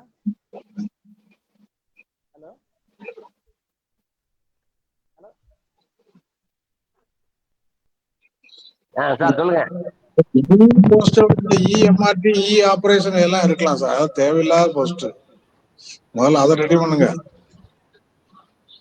ஹலோ, கேக்குதா? ஹலோ, நான் குருசாமி பேசுறேன். யாரும் சொல்லி யாரு குருசாமி பேசுறேன். பாலகிருஷ்ணன். இஎம்ஆர்டி போஸ்ட், ஆபரேஷன் போஸ்ட்லாம் எடுக்கலாம். டி ஜெனரல் போஸ்ட் தேவையில்லாத போஸ்ட். Okay okay. கேக்குதா? எம்ஆர்டி எடுத்துங்களா? எம்ஆர்டி அது தேவையில்லை. ஆபரேஷன் நிறைய இருக்கு. அதே மாதிரி தெருமல்ல ஏகப்பட்ட இருக்காங்க, வேலையே கிடையாது. அதை குறைக்கலாம். போல ப்ராஜெக்ட்ல குறைக்க. தூக்கலாம்னு சொன்னது கரெக்டா தான் இருக்கப்போ சொல்லுங்க. இது கரெக்ட் தான், தப்பு இல்ல. இல்ல முதல்ல இதுல இருந்து வாங்க, அப்படித்தான் கரெக்டா வரும். ப்ராஜெக்ட்ல குறைச்சாலே எல்லாம் சரியா வந்துடும் சார். ஒரு ப்ராஜெக்ட்லும் போர்டு ஆபீஸ்லயும் குறைச்சாலே எல்லாம் சரியா வந்துடும். போர்டு ஆபீஸ்ல அத்தனை எதுக்கு, இத்தனை போல்ட்டுக்கு நட்டுக்கு.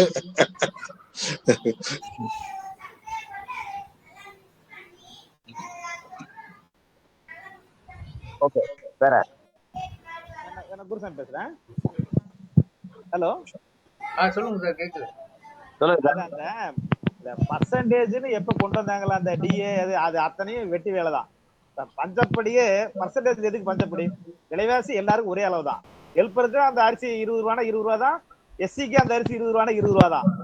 அது அந்த பர்சன்டேஜ் படி டிஏ கொடுக்க தப்புங்கிறேன் என்னை பொறுத்த வரைக்கும். எக்ஸாக்ட்லி. எஸ், கரெக்ட்டுங்களா? அந்த எதுக்கு எங்க இதுல இருக்கு? Tell me. ஹலோ, விட்டு கேக்குதா? சொல்லுங்க. அது இந்த பர்சன்டேஜ் டிஏங்கிறது தப்பு. இப்ப சொல்லுங்க, கேக்குது. முன்னாடி சரியா தான் இருந்தது. இந்த பாயிண்ட் கணக்குல வச்சு தருவாங்க. அது குறிப்பிட்ட அளவுக்கு மேல போச்சுன்னா ஃப்ரீஸ் பண்ணிடுவாங்க. அதுக்கப்புறம் இது பண்ணுவாங்க. இந்த பர்சன்டேஜ் டிஏ வந்ததுனாலதான் இந்த ஆபீசர்கள் சம்பளம் மலை மாதிரியும் கீழே வேலை செய்யறதுக்கு பூரா இது மாதிரி நல்ல டிரான்சாக்சன் போறப்ப இப்ப நமக்கு ஏஐக்கெல்லாம் அதிகமா இருக்கும், ஹெல்ப்பருக்கு கம்மியா இருக்கு. இது எந்த விதத்துல இதா இருக்கும்? ஒண்ணு. ரெண்டாவது, இந்த ப்ராஜெக்ட்ல என்ன பிரச்சனைன்னா, ஆட்களை அவங்கவுங்க ஆபீஸ்க்கு போட்டுக்கிறது, ஏஐ எடுத்து கிளர்க் வேலை செய்யறதுக்கு போட்டுக்கிறது. ஒரு 70,000 80,000 சம்பளத்தை ஏஐ ஆபீஸ் வச்சுக்கிறது. ஒரு எஸ்சி ஆபீஸ்ல எஸ்சி இருப்பாரு, அவரு பிஇ தான். அவரு கீழே ஒரு ஏடி இருப்பாரு, ஏஐ அசிஸ்டன்ட் எக்ஸிக்யூட்டிவ் இன்ஜினியர். அவருக்கு அசிஸ்டண்டா ஒரு ஏஐ இருப்பாரு. ஆனா 3 பேர் ஒரு எஸ்சி ஆபீஸ்ல என்ன பண்றாங்க? டெக்னிக்கல் இது அவ்வளவு என்ன அவங்க அனலைஸ் பண்றாங்க? அதே மாதிரி லேபர்களையும் இவங்க இஷ்டத்துக்கு யூஸ் பண்ணிக்கிறது. மேட்டூர் தெர்மல்ல ஒரு ஆக்சிடென்ட் ஆச்சு, கன்வேயர் பெல்ட் பூரா எரிஞ்சு போச்சு. அது எப்படி ஆனதுன்னா, கான்ட்ராக்ட் லேபரை வச்சு வேலை செய்யறப்ப 26 பேர் அந்த இடத்த பார்த்துருந்தாங்க 3 ஷிஃப்ட்டுக்கும். கரெக்டா வாட்ச் பண்ணி அவங்களுக்கு கம்மி சம்பளம் 26 ரூபா 30 ரூபா இது மாதிரி கான்ட்ராக்ட் லேபர் இருக்கிறப்ப அப்சர்வ் பண்ணோன்னா என்ன பண்ணாங்க, ஒவ்வொருத்தரும் அவங்களுடைய செல்வாக்கு, தனிப்பட்ட செல்வாக்கு, யூனியன் செல்வாக்கு, அரசியல் செல்வாக்கு வச்சு அந்தந்த ஆபீஸ்க்கு ஒரு போஸ்டா போயிட்டாங்க. கடைசியில் 26 பேர் பார்த்த இடத்துல 4 பேர் தான் இருந்தான். அன்னைக்கு ஃபாரின் கோல் அந்த இதுல ஸ்லிப்பேஜ்ல விழுந்து நெருப்ப ஃபயர் ஆயிடுச்சு. அதை ஒன்றும் கட்டுப்படுத்த முடியல. இந்த மாதிரி மேலாண்மை ஸ்டாஃபுக்கு சரியா பயன்படுத்த முடியாததுனாலே மிகப்பெரிய இழப்பு. அது நம்ம போர்டு சைடு தான் 3 மாசம் ஆகினாங்க. அப்புறமேட்டு ராதா கான்ட்ராக்ட் அவனுடைய எக்யூப்மெண்ட் எல்லாம் வச்சு 1 மாசத்துல முடிச்சான். அது அடுத்த இது. அது எதுலயும் தான் முதல்ல நியாயமா நேர்மையா நடந்துக்கணும். மனசாட்சிப்படி நடந்தாவே எல்லாம் கரெக்டா இருக்கும்.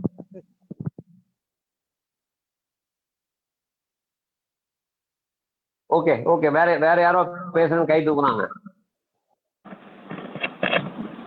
வணக்கம் சார், நான் செந்தில் தான் பேசுகிறேன் சார். இப்போ நீங்கள் சொல்கிறபடி பார்த்தீங்கன்னா அப்படியே இம்ப்ளிமெண்ட் பண்ணால் உண்மையுமே சிறப்பாக செயல்படும். ஏன்னா நீங்கள் துறையில் இருந்திருக்கீங்க, உங்களுக்கு தெரியும் எது தேவை தேவையில்லைன்னு உங்களுக்கு தெரியும். இது காமன் மேன்ஸ் நம்ம இதில் என்ன செஞ்சால் இதை சரி பண்ண முடியும் சார்? நம்ம டிஸ்கஸ் பண்ணுறோம், ஓகே, நிறைய இன்ஃபர்மேஷன் ஓரளவுக்கு தெரியுது. என்ன பண்ணா இதை வந்து செய்ய வைக்கலாம் சார்? ஏன்னா நம்ம சொல்லி கவர்மெண்ட் நம்ம மீட்டிங் போறோம், கவர்மெண்ட் எதுவும் மாறுமா? இல்ல நம்மளால என்ன ஆக்கப்பூர்வமா ஏதாவது இறங்கணும்னா என்ன பண்ணணும்? அதுக்கு வேண்டாம் ஒரு சஜஷன் மட்டும் சொல்லுங்க sir. Maybe we will try. இப்போ நம்ம டிஸ்கஸ் பண்றோம். ஓகே, நீங்க சொல்றது கரெக்ட். இப்போ இந்த போஸ்டர் கட் பண்ணலாம், ஒரு சார் சொன்ன மாதிரி 2-3 போஸ்டர் கட் பண்ணலாம்.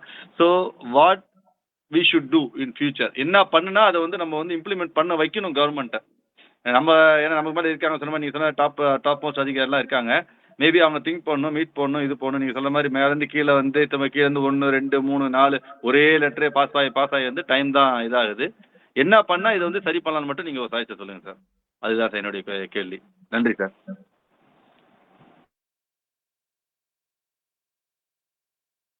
எஸ், வேற ஏதாவது கருத்து இருக்கா? மகேஸ்வரன். ஹலோ, வணக்கம்.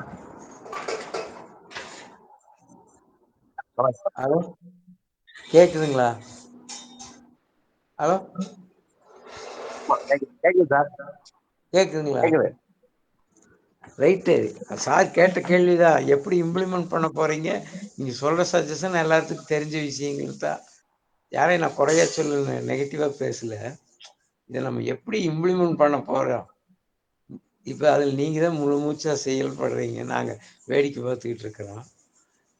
இருந்தாலும் இதை எப்படி இம்ப்ளிமெண்ட் பண்றது? நீங்களே கிட்டத்தட்ட 30-40 நிமிஷம் பேசிட்டீங்க. 9:40 ஆயிருச்சு. பரவாயில்ல, பட் இதை இம்ப்ளிமெண்ட் பண்றதுக்கான சோர்ஸ் தான் நமக்கு தெரியணும். அவ்வளவுதான் சார். சொன்னதுல மாற்று கருத்து இல்லை. சரிதான். Okay, thank you.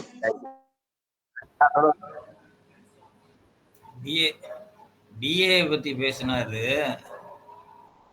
குரு ஜெயபிரகாஷா. அதாவது 30,000 ரூபாய் பேசிக் வாங்குறவனுக்கு இன்னைக்கு ரேட்ல எவ்வளவு? 50% தானே டிஏ. 50 45 அதுவும் தெரியல. ஒரு 15,000 rupees அவன் டிஏ வாங்குவான். 3 லட்சம் ரூபா பேசிக் வாங்குறேன், 1.5 லட்சம் ரூபா டிஏ வாங்குவான்.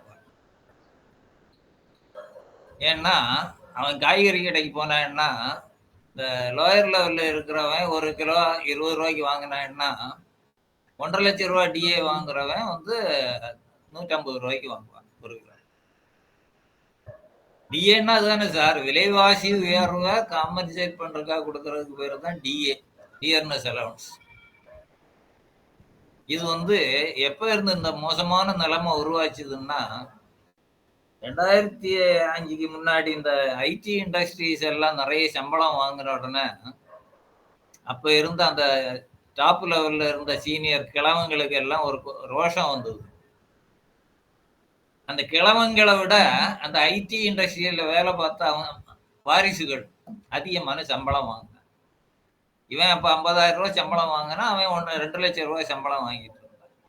அப்ப அவனுக்கு அது ஒரு கௌரவ பிரச்சனையா போயிடுச்சு. நான் இத்தனை வருஷம் குப்பை கொட்டி நான் 50,000 ரூபாய் தான் வாங்குறேன், இவன் நேற்றைக்கு வந்த பொடிப்ப இவன் வந்து 2 லட்சம் 3 லட்சம்னு வாங்குறான். அதனால இந்த சம்பளத்தை எல்லாம் உயர்த்தணும்னு சொல்லிதான் 2006ல பே கமிஷன்ல இந்த மாதிரி ஒரு வைடு வேரியேஷனை இன்ட்ரடியூஸ் பண்ணாங்க. இது யாரு டிசைட் பண்ணி சேர்ந்து அவன் சம்பளம் அதிகமாக வாங்கினாங்கிறக்கா வேண்டி, பையனை விட அதிகமா வாங்கினான்னு கொண்டு இன்ட்ரடியூஸ் பண்ணதுதான் இது. அதுல இருந்துதான் இந்த சேலரியில வந்து வைடு டிஃபரன்ஸ் வர்றது காரணமே அந்த இதுதான். அதை 10 வருஷத்துக்கு ஒரு தடவை ஏத்துறேன், அது வந்து ஏறிக்கிட்டே போகுது. டிஏ தான் முக்கியமான ஃபேக்டர்.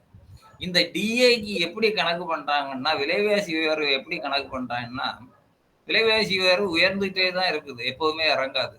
ஆனா நமக்கு தெரிஞ்சு மார்க்கெட்ல போய் பார்த்தா ஏத்த இறக்கம் இருக்கு. மார்க்கெட்ல எந்த பொருள் வாங்கினாலும் ஏத்த இறக்கம் இருக்கு, ஏறும் இறங்கும் அப்படிதான் இருந்துட்டு. ஆனா இந்த டிஏக்கு மட்டும் இறக்கமே வராது, ஏத்தம் தான். ஏன்னா அதையும் முடிவு பண்றது இந்த ஐஏஎஸ் படிச்ச பிரகஸ்பதிகள் தான். ஒரு 6 மாசத்துக்கு எவ்வளவு போட்ட? 3% போட்டியா?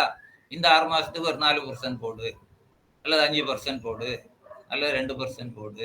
அதாவது எப்பவுமே இன்க்ரீசிங் ட்ரெண்ட்ல ஒரு உத்தேச கணக்கு போடுறது. அது ஆக்சுவல் விலைவாசிக்கும் அதுக்கும் சம்பந்தமே இல்லை.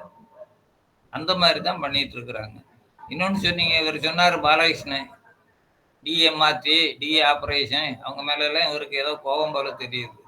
சார் அவங்க ஏற்கனவே பிள்ளை சொன்னார்ல, ப்ரமோஷன்னா அது ஒரு ரிட்டையர்மெண்ட். அதான் உண்மை. அது ஈன்னு தான் இல்லை, ஏடி ஆன உடனே ரொம்ப பேர் அப்படிதான் நினைக்கிறாங்க. அப்பா ஏஇல இருந்து தப்பிச்சிட்டு வந்துட்டோம் சொல்றாங்களா இல்லையா?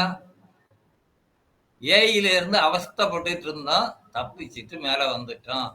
இனிமேலு நான் கஷ்டப்பட்டேன் இல்ல, அதே மாதிரி இவனை கஷ்டப்படுத்துறதுதான் என்னுடைய வேலை. அதான் அவனுடைய இது. அது சில ஏடிஸ் எல்லாம் அந்த காலத்திலேயே சொல்லுவாங்க. அந்த காலத்துல நான் ஏஇயா இருக்கும்போது என்ன ஏடி கஷ்டப்படுத்தினதுல பாதி கூட நான் இப்ப இருக்கிற ஏஇய கஷ்டப்படுத்துறது இல்லை. அது ஒரு பெருமை. அந்த மாதிரிதான் இருக்கு. ப்ரமோஷன் கிடைச்சதுன்னா அது கிட்டத்தட்ட அப்படியே மேல போக போக அது ரிட்டையர்மெண்ட். அதான் நேற்றைக்கு 2 பேரும் போயிட்டு வந்தீங்களா போர்டுல ஒரு திருவிழாவுக்கு? என்னது ஜெனரேட்டர் பேட்டரி ஆமா battery generator battery energy storage அங்க இருந்தாருல்ல, என்ன மேனேஜிங் டைரக்டரா? இல்ல அந்த டெண்டர் சம்பந்தமாக அல்லது பேட்டரி ஜெனரேஷனை பத்தி ஏதாவது அவர்கிட்ட இங்க என்ன நடக்குதுங்கிறத நான் 4 மாசத்துல தெரிஞ்சிக்க முடியாதா சார்? அந்த காலத்துல இந்த எண்ணூர்ல வேலை பார்த்த ஆளுகளை எல்லாம் வந்து வாரிசுக்கு வேலைங்கிற இதுல கொண்டு வந்து ஸ்டோர்ல ஹெல்ப்பரா போட்டு வச்சிருந்தாங்க. அப்புறம் அந்த ஸ்டோர்ல ஹெல்ப்பர்லாம் நிறைய ஆயிட்டாங்கன்னு வெளியேற்றி விட்டாங்க டிஸ்ட்ரிபியூஷன் செக்ஷனுக்கு. வெளியேற்றி விடும்போது அவங்கள கேட்டா என்ன சொன்னாங்க, சார் எங்களுக்கு ஒண்ணுமே தெரியாது, டிஸ்ட்ரிபியூஷனை பத்தி கரண்டை பத்தி எதுவுமே தெரியாதுன்னா. அப்ப அவங்கள்ட்ட சொன்னேன், உங்களுக்கு தெரியாதுங்கிறது எனக்கு தெரியும். மற்ற செக்ஷன்ல எல்லாம் டீ காஃபி வாங்கி கொடுக்க தான் உபயோகப்படுத்தினாங்க. நீ வந்து ஃபோர்மேன்ட்ட சொல்லி இவங்களுக்கு 2 மாசம் அவங்களுக்கு நல்ல ட்ரைனிங் கொடுங்க அப்படின்னு. அவங்க 2 மாசத்துல ட்ரைனிங் எடுத்திருப்பாங்கன்னு நினைக்கிறீங்களா? ஒரே மாசத்துல ஃபுல்லா அவங்க இண்டிபெண்டா வேலை செய்ய ஆரம்பிச்சாங்க சார். ஒரே மாசத்துல வேலை செய்ய ஆரம்பிச்சாங்க இண்டிபெண்டா. அது அந்த ஐஏஎஸ் படிக்காத ஒரு பாமரனால அவ்வளவு சீக்கிரமா பிக்கப் பண்ண முடியுதுன்னா, இந்த ஐஏஎஸ் எல்லாம் கூப்பிட்டு கேளுங்க, அவனுடைய நேச்சர் ஆஃப் ஒர்க்கர் என்னன்னு ஒரே ஒரு கேள்வி கேளுங்க சார். எந்த சியாவது கரெக்டா பதில் சொல்றானா பாருங்க. அவன் இங்கிலீஷ்ல பேச வேணாம் சார், தமிழ்ல சொல்லட்டும் சார். அவனுடைய நேச்சர் ஆஃப் டியூட்டி என்னது, ஒரு நாளைக்கு அவன் என்னென்ன வேலை செய்யணும், அல்லது அவன் போஸ்டுக்கு என்னென்ன வேலை இருக்குது சொல்லுங்க பார்க்கலாம். எனக்காவது தெரியும்னு நினைக்கிறீங்களா? அதுக்குதான் பூர்ணலிங்கம் வந்து இன்டர்வியூ வச்சு செலக்ட் பண்ணி போட்டாரு. ஒரு 2 வருஷம் அதை சிஸ்டம் கொண்டு வந்தாங்க. அப்புறமா அவர் போன உடனே தூக்கிட்டாங்க. எஸ்சிசிக்கெல்லாம் இன்டர்வியூ வச்சாரு. முன்னாடியே ஒரு ப்ரப்போசல் கொடுத்தோம். இஇ போஸ்டுக்கே வந்து இந்த மாதிரி வரிசையில நிப்பாட்டி கழுத குதிரை எல்லாம் வந்து ப்ரமோஷன் கொடுக்காம செலக்ஷன், இந்த முன்னாடி இபின்னு ஒண்ணு இருக்கும் பே ஸ்கேல்ல. இபின்னா என்ன தெரியுமா? எஃபிஷியன்சி பார். வரிசையில நிப்பாட்டி எல்லாம் ப்ரமோஷன் கிடையாது. அந்த எஃபிஷியன்சி பார் இருந்தால்தான் கிடைக்கும் ப்ரமோஷன் அடுத்தபட்சம். அதனால இதுக்கு இஇ போஸ்ட் கிளாஸ் 1 என்ட்ரிக்கு வந்து வெளியே இருந்து ரெக்ரூட் பண்ணுங்க, உள்ள இருக்கிறவனுக்கும் எலிஜிபிலிட்டியை பொறுத்து கொடுங்கன்னு ஒரு ப்ரப்போசல் கொடுத்தோம். அப்ப அசோசியேஷன் கொஞ்சம் அது பண்ணி அவங்க தானே எல்லாம் மேல இருந்தாங்க, அதெல்லாம் காலி பண்ணிட்டாங்க. ட்ரைபார்டைட் அக்ரிமெண்ட்ல அது இருக்கு சார். என்ன இருக்கு? வெளியிருந்து எடுக்கிறதுக்கு இருக்குது. ஆமா, அந்த அக்ரிமெண்ட் எங்க வரப்போகுது? அதுதான் பிரச்சனை. இப்ப நம்ம இவ்வளவு நேரம் பேசினதுல அதுதான் பேச வேண்டியது. 10 வருஷத்துக்கு முன்னாடி இம்ப்ளிமெண்ட் பண்ண வேண்டிய ரீஸ்ட்ரக்சரிங் இன்னைக்கு 2010ல பிரிக்கிறதுக்கு போட்டாங்க. அது இன்னைக்கு வரைக்கும் பிரிக்கல. 15 வருஷம் கழிச்சுமா அது அப்படியேதான் இருக்கு. அதுதான் இஷ்யூக்கு, பிரச்சனைக்கு காரணமே அதுதான். ஆமா, பிரச்சனைக்கு காரணம் அது இல்ல. இன்னைக்கு இருக்கக்கூடிய ஹியூமன் டெண்டன்சி. எல்லாவனும் நல்ல மிதப்புல இருக்கிறான். யாரும் எந்த வேலையும் செய்ய வேண்டியது இல்ல. சம்பளம் வருதா, டிஏ வருதா, பென்ஷன் வருதான்னு மட்டும் பார்த்துட்டு நம்ம அதை மாத்த முடியாது சார். ஹியூமன் டெண்டன்சி நம்ம மாத்த முடியாது. வாட்ஸ்அப்ல ஒருத்தர் போட்டிருந்தாரு, நல்லவர்களும் இருக்கிறார்கள், சந்தேகமே இல்லை, இருக்கிறாங்க சார், நல்லவங்களும் இருக்கிறாங்க. ஆனா எப்படி இருக்கிறாங்க, எங்க இருக்கிறாங்கன்னே தேடிதான் சார் கண்டுபிடிக்க வேண்டியது இருக்குது. யாரு நல்லவருங்கிறது? அதானே இருக்குது. இப்போ ஒரு நோட் அவர் சொன்ன மாதிரி ஒரு நோட் எழுதி வைப்பாங்க. நோட் எழுதி வச்சா மேல போன உடனே அவன் என்ன பண்ணான், என்ன இதை எழுதிட்டு வந்திருக்கிற, இதை தூக்கிட்டு போயிட்டு வேற மாதிரி நோட்டை எடுத்து எழுதிட்டு வா அப்படிம்பார். இவர் உடனே என்ன செய்வாரு, அவன் என்ன சொன்னான்னு கொள்ளைக்காரனுக்கு கொள்ளையடிக்கிறதுக்கு என்ன வசதி அதுக்கு தகுந்த மாதிரி நோட்டை புட்டப் பண்ணுவாரு. பண்ணலாமா அப்படி அவரு? கான்டாக்ட் ரிலேஷன்ல என்ன இருக்குது, சுய சிந்தனையோட சுய அறிவோட சுய உணர்வோட வேலை செய்யணும்னு இருக்குது. இவன் எவனும் செய்யறதுக்கு சொல்றது செய்யறதுக்கு இவன் எதுக்கு? அதே மாதிரி இப்ப வர்ற ஆர்டர்ல எல்லாம் பார்த்தா தெரியும், சிஎம்டி ஹேஸ் இன்ஸ்ட்ரக்டர் அப்படிதான் சென்டென்ஸ் எல்லாம் ஆரம்பமாகும். சிஎம்டி சொல்லிதான் செய்யணும்னா அதுக்கு எதுக்கு சார் ஒரு டைரக்டர், ஒரு செக்ரட்டரி, ஒரு என்னது மேனேஜிங் டைரக்டர், இதெல்லாம் எதுக்கு சார் இருக்குது? அப்போ ஒரு சிஎம்டி மட்டும் போதுமா? சுயமா முடிவெடுக்கிறது கூட திறன் இல்லாதவன் தானே சார் எனக்கு இருக்கிறேன். சுயமா இல்ல சார், சட்டப்படி முடிவெடுக்கிறதுக்கு தான் திறமை இல்லைன்னு. நான் சட்டத்துக்குள்ளதான் சுயம்னு சொல்றது, இவன் இஷ்டத்துக்கு இல்ல. அதான் சொல்றேன். ஒண்ணு தெரிஞ்சுங்க, பப்ளிக் சர்வெண்ட்டுக்கு எப்படி எப்படி செயல்படணும்னு ரெகுலேஷன்ஸ் கிளியரா இருக்குது. அவன் என்ன எப்படி எப்படி செயல்படணும்னு அந்த ஃப்ரேம் ஒர்க்குள்ளதான் அவன் செயல்பட்ட ஆகணும்.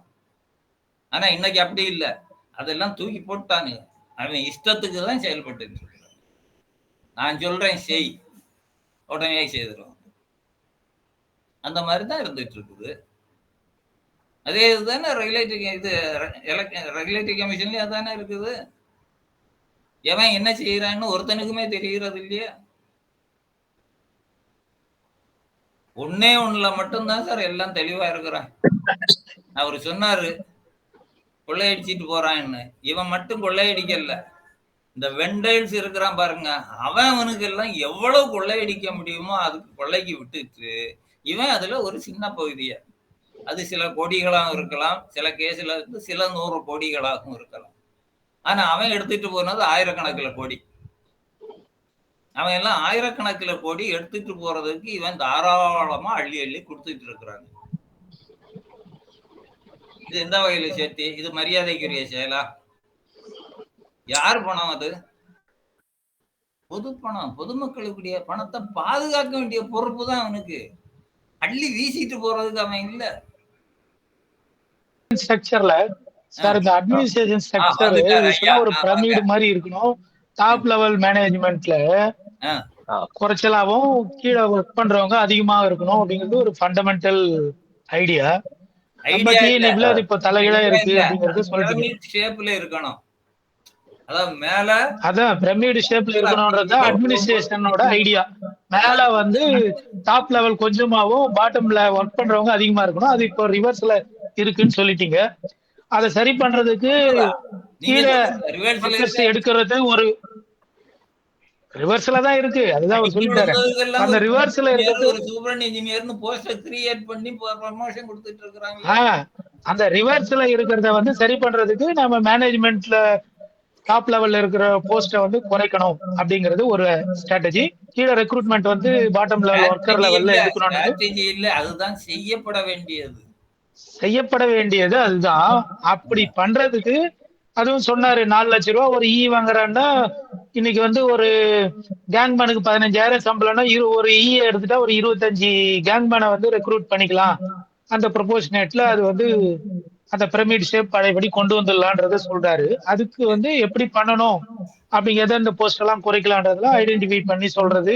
கீழே ரெக்ரூட்மெண்ட் எடுக்கிறதுக்கு இந்த மாதிரி கேங்மேன் அந்த மாதிரி இதெல்லாம் கொஞ்சம் குறைச்ச சம்பளத்துல இருக்கிறத எடுக்கிறது எப்படி அப்படிங்கறதெல்லாம் ஒரு ஃப்ரேம் பண்ணி நம்ம கொடுக்கலாம். அது ஒரு பக்கம். இன்னொரு பக்கம் வந்து ஏற்கனவே இருக்கிற ஒர்க் லோட்ல வந்து அன்னெசரியா இருக்கக்கூடிய ப்ரொசீஜர்ஸை மாத்துறதுக்கு டிஎன்ஆர்சி சேர்மனை பார்த்து கேட்டோம், பண்ணோம். ஆனா அதை வந்து அவங்க பண்ணல அப்படின்னுங்க. அந்த மாதிரி இருக்கக்கூடிய விஷயங்களை திரும்ப, அதாவது ஒரு போல் மாத்துறதுல இருந்து அது மாதிரி சிம்பிளிஃபைடு வேல என்னென்ன இருக்கோ அதெல்லாம் பண்றதுக்கு முன்னாடி ஒரு சேர்மன் அதை தக்கல் ஸ்கீமா கூட கொண்டு வந்தாரு. இந்த நேம் டிரான்ஸ்ஃபருக்குலாம், அதாவது ரெகுலரா கட்டுறதுக்கு பதில் கொஞ்சம் எக்ஸ்ட்ராவா பணம் கட்டினா அதை உடனே பண்றாங்க. அந்த மாதிரி இந்த போல் சேஞ்ச் பண்றதுல இருந்து எல்லாத்துக்குமே அந்த மாதிரியாவது ஒரு ஸ்கீம் கொண்டு வர்றதுக்கு நாம ஒரு ரெடி பண்ணி, இப்ப இருக்கிற டிஎன்ஆர்சி சேர்மன் கொஞ்சம் டிஸ்ட்ரிபியூஷன்ல கொஞ்சம் இன்ட்ரெஸ்ட் அதிகமா இருக்கிறவரு, கொஞ்சம் ப்ரொசீஜர் எல்லாம் குறைச்சிக்கலாம்.